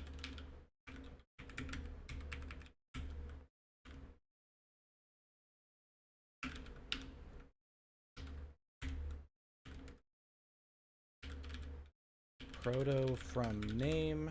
These are from the proto accessors, tile proto accessors,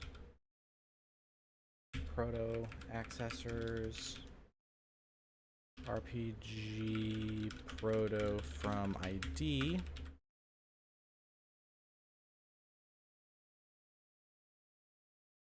Now this one is different. This is not the same thing as wrapping the symbol sets. At least it's not like that right now. It might end up being that from tile proto. It might end up being that after the metaprogramming is all up and running. The reason it's not like that right now is there are protos which get generated by the construction process that do not that don't correspond to a specific proto symbol, right? For instance, to elaborate on what I'm talking about, this is a deck and it creates one symbol. This party here consists of 2 snakes and a baby goblin. There's no symbol for that party, and yet we need a proto for it, and so it gets generated and it's sort of a piece of the data literal that makes up this whole proto, but only the root one has a symbol for it. The others are generated as data to complete the construction of this one symbol, right? So accessing protos is a little bit different from accessing anything else because of the fact that, at least for now, some of them exist that were not a part of the original array of protos that existed statically. They're actually extra protos. Now, once we run metaprogramming, one of the things we're going to be doing is generating all of that ahead of time, so you could see that that problem could go away. It could get to the point where everything, including intermediates or like the partial data structures, could end up being known ahead of time, and so that the accessor for it can actually look just like the accessor for anything else. Another layer of that, which is like, what if we want deduplication? What if this particular party occurs in 5 different places, but never is named as a separate party and referenced through that name, but is instead constructed by a literal that many times? Could we get to the point where we notice all those duplicates, have exactly one proto for all of them, and have them all reference that proto through that one unique ID? I think we could, but again, if we're going to do all that work, it sort of feels like a Baker kind of thing that we would like to be able to have that data structure set aside and ready to go. And so that's where we're headed.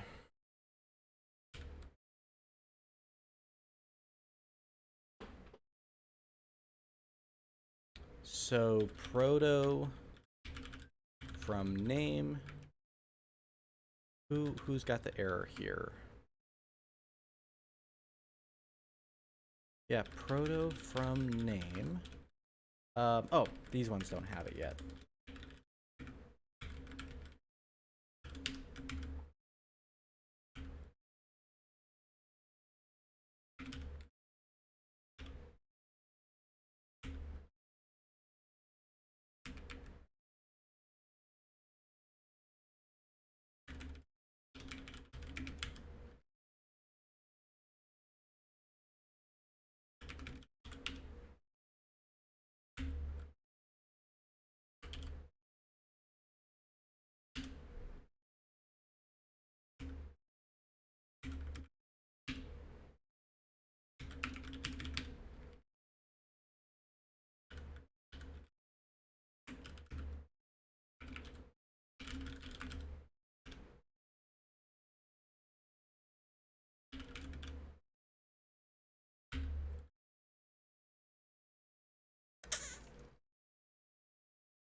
Okay. Now, the next big thing here, so whenever we create a normal context, we might want to go and audit this, but basically what's going to happen is, I think we're going to be able to remove this, and it's because we're going to have all the static stuff safely tucked away into the static context here.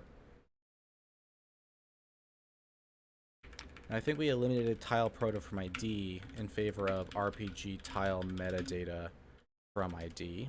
So this just goes like that. Don't even need the static context.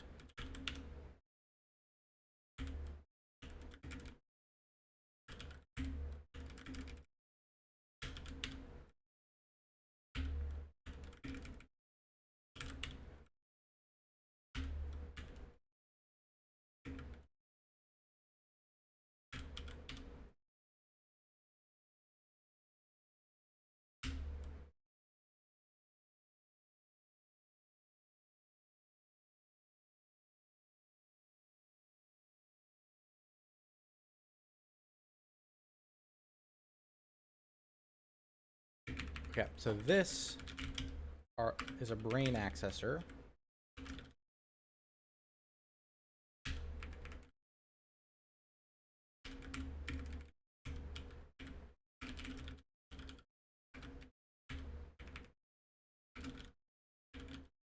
And those all now need to run through the static context here.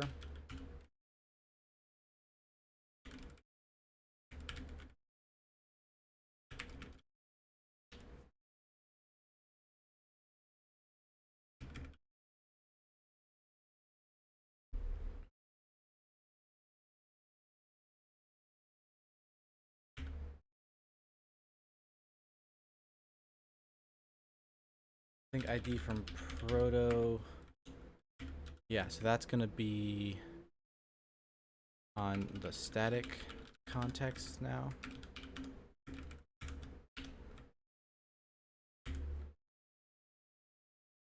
Entity from party proto ID. So this is going to fuse proto information with party construction. That's runtime specifically, so we're not going to eliminate the static context here. We'll just reference the static context. Tile proto from ID. This one is another case of this with this as the tile ID.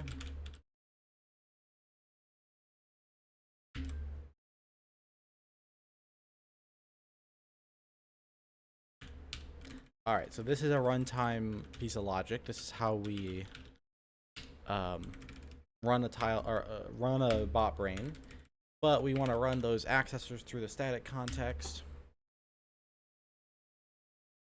Now, tile clause from IDs. I think yeah, we've got that in the static context world already, so that's just a matter of doing that. Tile proto from ID is the simplified one.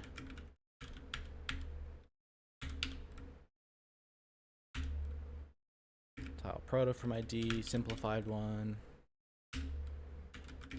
Tile proto from ID, simplified one, but accessed like this.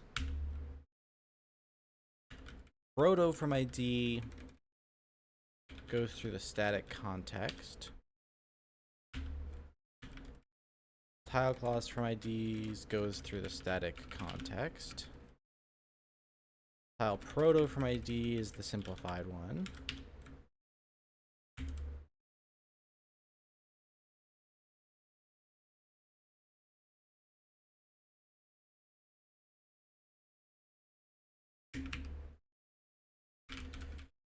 Alright. Location operators. I guess I didn't have location from ID. Map operators is what it's called here. Okay. We're going to call these map accessors on both sides. This is going to come up to the static context world.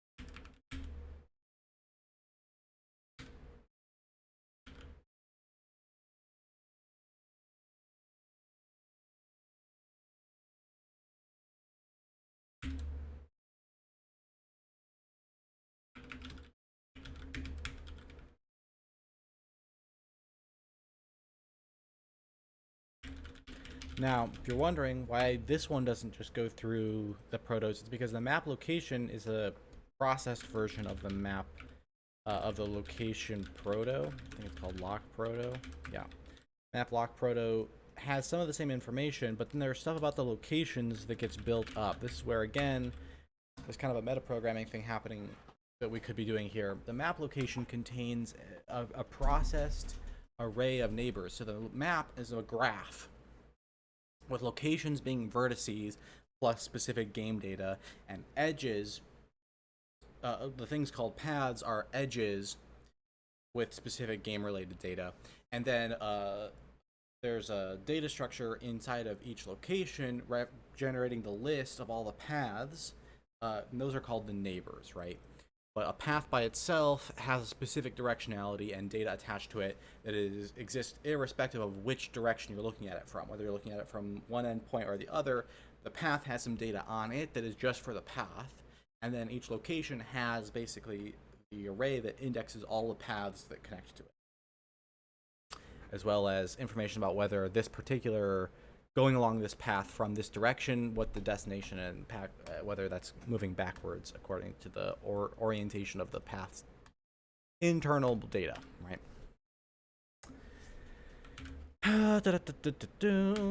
What do we got here? Log state ID. That must be coming from the machine frame. State. Tile proto from ID, that's the simplified thing.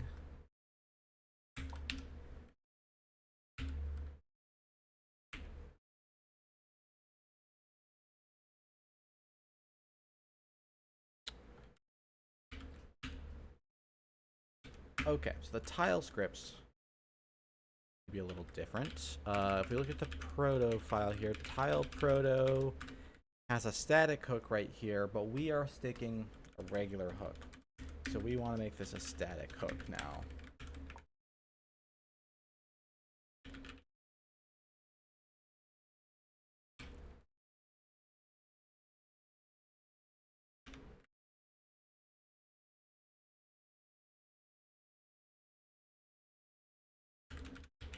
Similarly, machine def thinks it's generating hooks. It's time for that to start generating static hooks. Static hooks are typed correctly.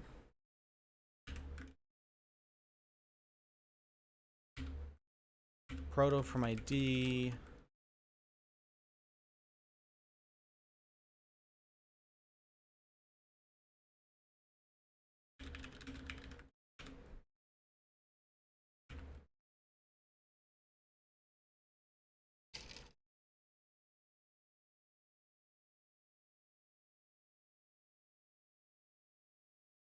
Map. From ID. I think this just needs to be a static context.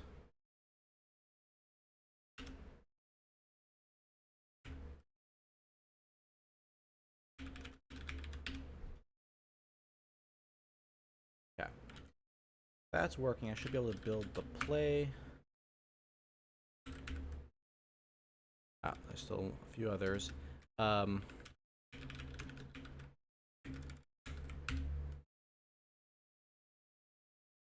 Right.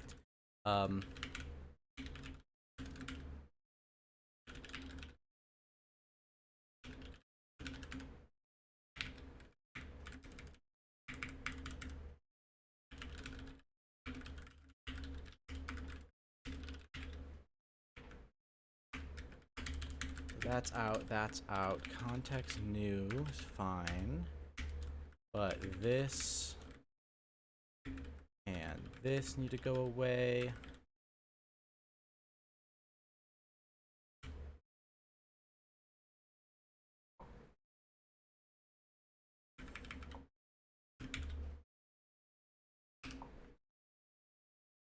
When you create a new context, you gotta tell it about the static context that sits underneath it.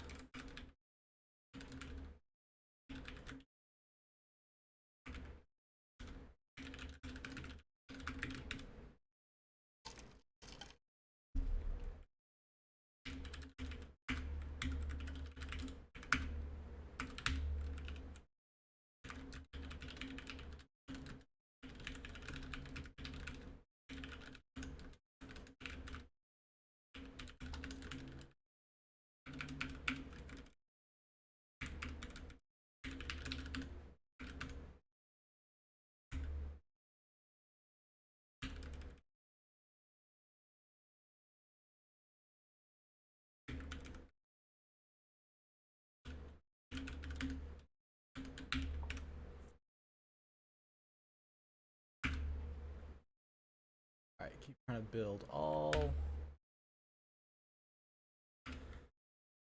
RPG tile metadata from ID, build all.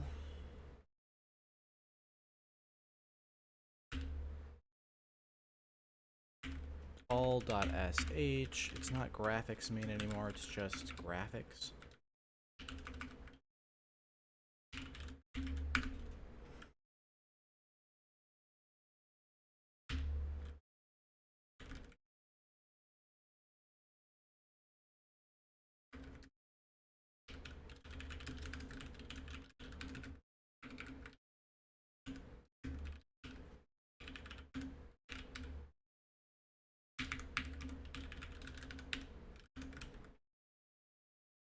Okay.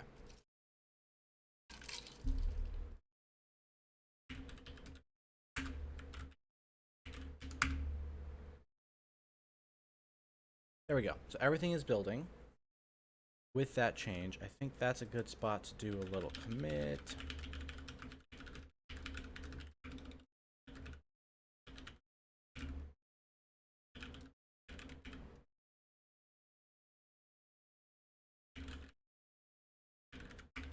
And now let's go and get some of the payoff from that change. So one thing is, I think things like reset and similar should be simpler. We shouldn't need a reset point at all.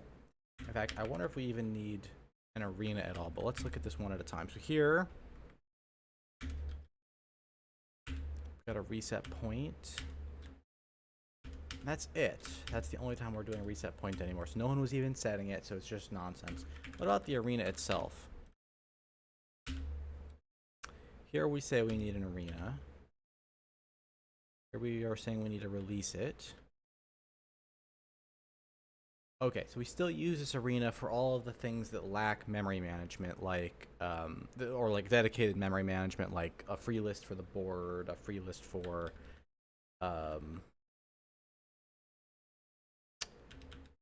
what else? Anything? More board stuff. Tile boards go through the arena. Entity allocation goes through the arena.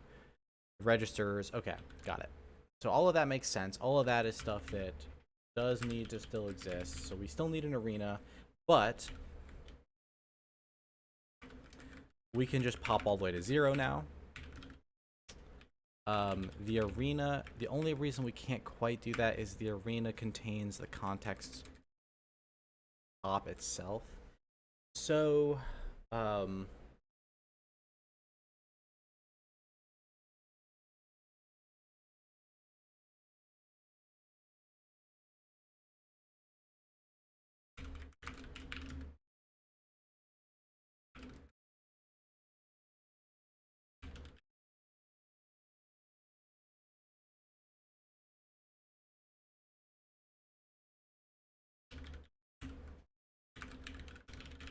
the restore point is just going to be arena get current, arena current position.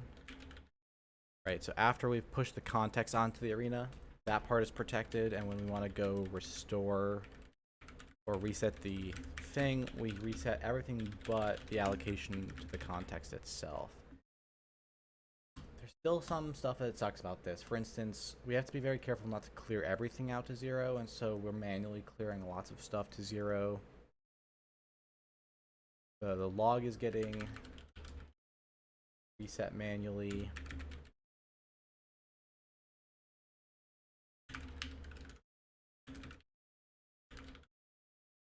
We'll leave the logging state alone. Free lists here need to be zeroed.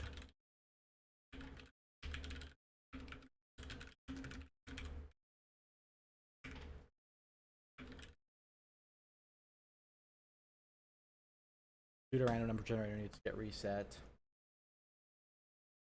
Gene stack gets reset. The decision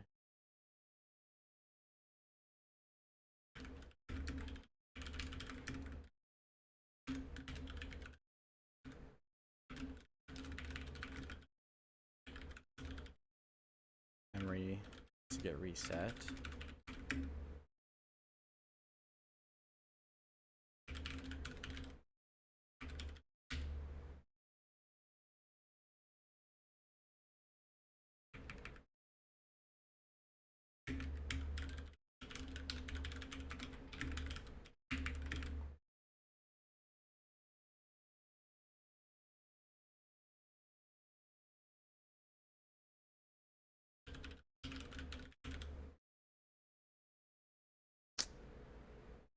That's okay. That's all wrong. So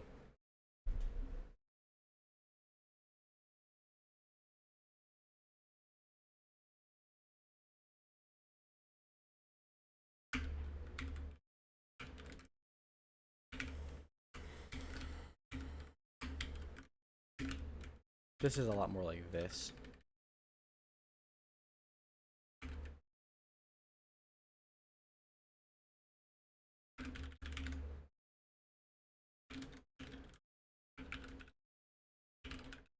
Now I think that this system is actually insufficient, but this is, I was writing it as if it was more flexible than it actually was. It was never more flexible than this. So right now, let's just be honest about how it's working. It's just a statically sized array.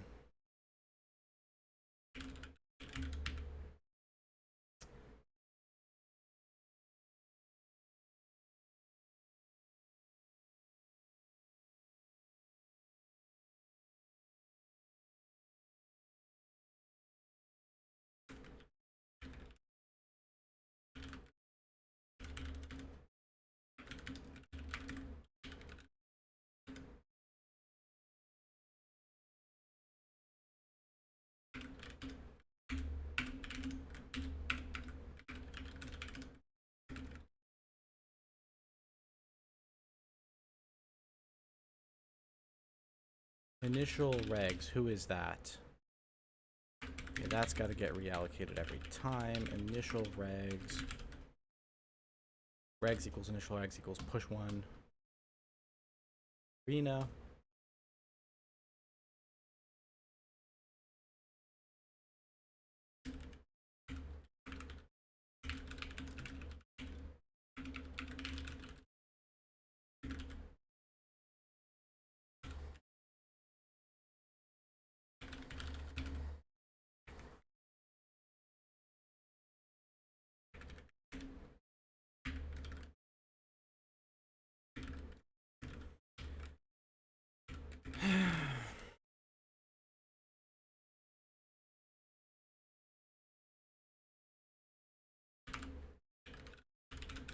All of that should go away someday too. The simulation variables, the world variables maybe is okay, but I'm a little irked that it's not better. Okay. So that's fixed a couple bugs there. Yeah.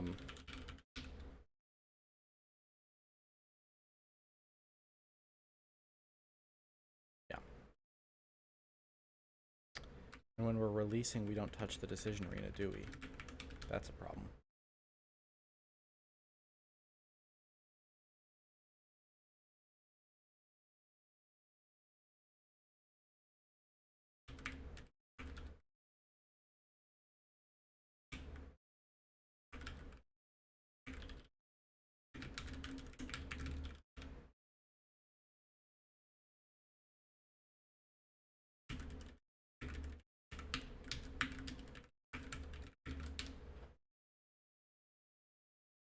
Okay.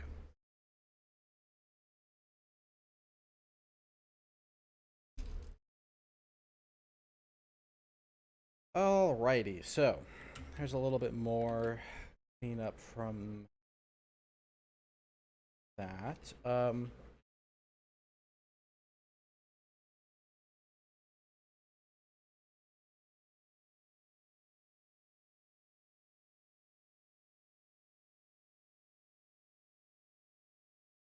And one last time, everything is building. If I want to run main, get a simulation to the end, yep. If I want to play it, travel to town 2, protect A1, A2, B2, C1, D2.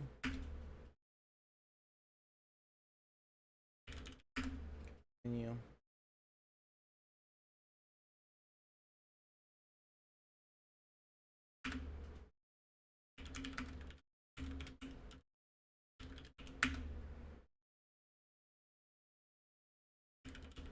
Everything looks like it's working.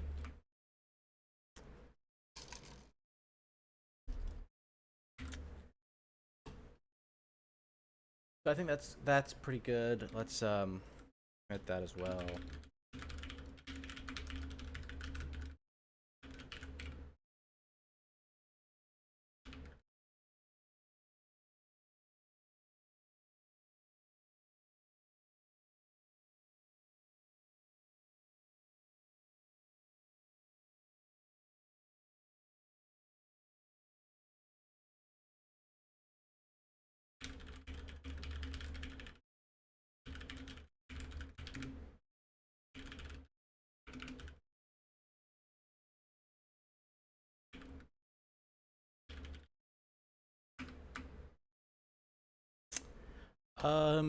And with that, I think we are ready now to get a little more serious about looking at meta. It's also my lunchtime. I've been at it for 2 hours since I started. It's a good time for me to take a quick break, figure out what I'm going to do for lunch. I'll be back in an hour or two, and I'll start digging into this meta program a little bit more and figuring out how I can, like, what happens when I start meta programming on top of my symbol set. So that's the plan. See ya later.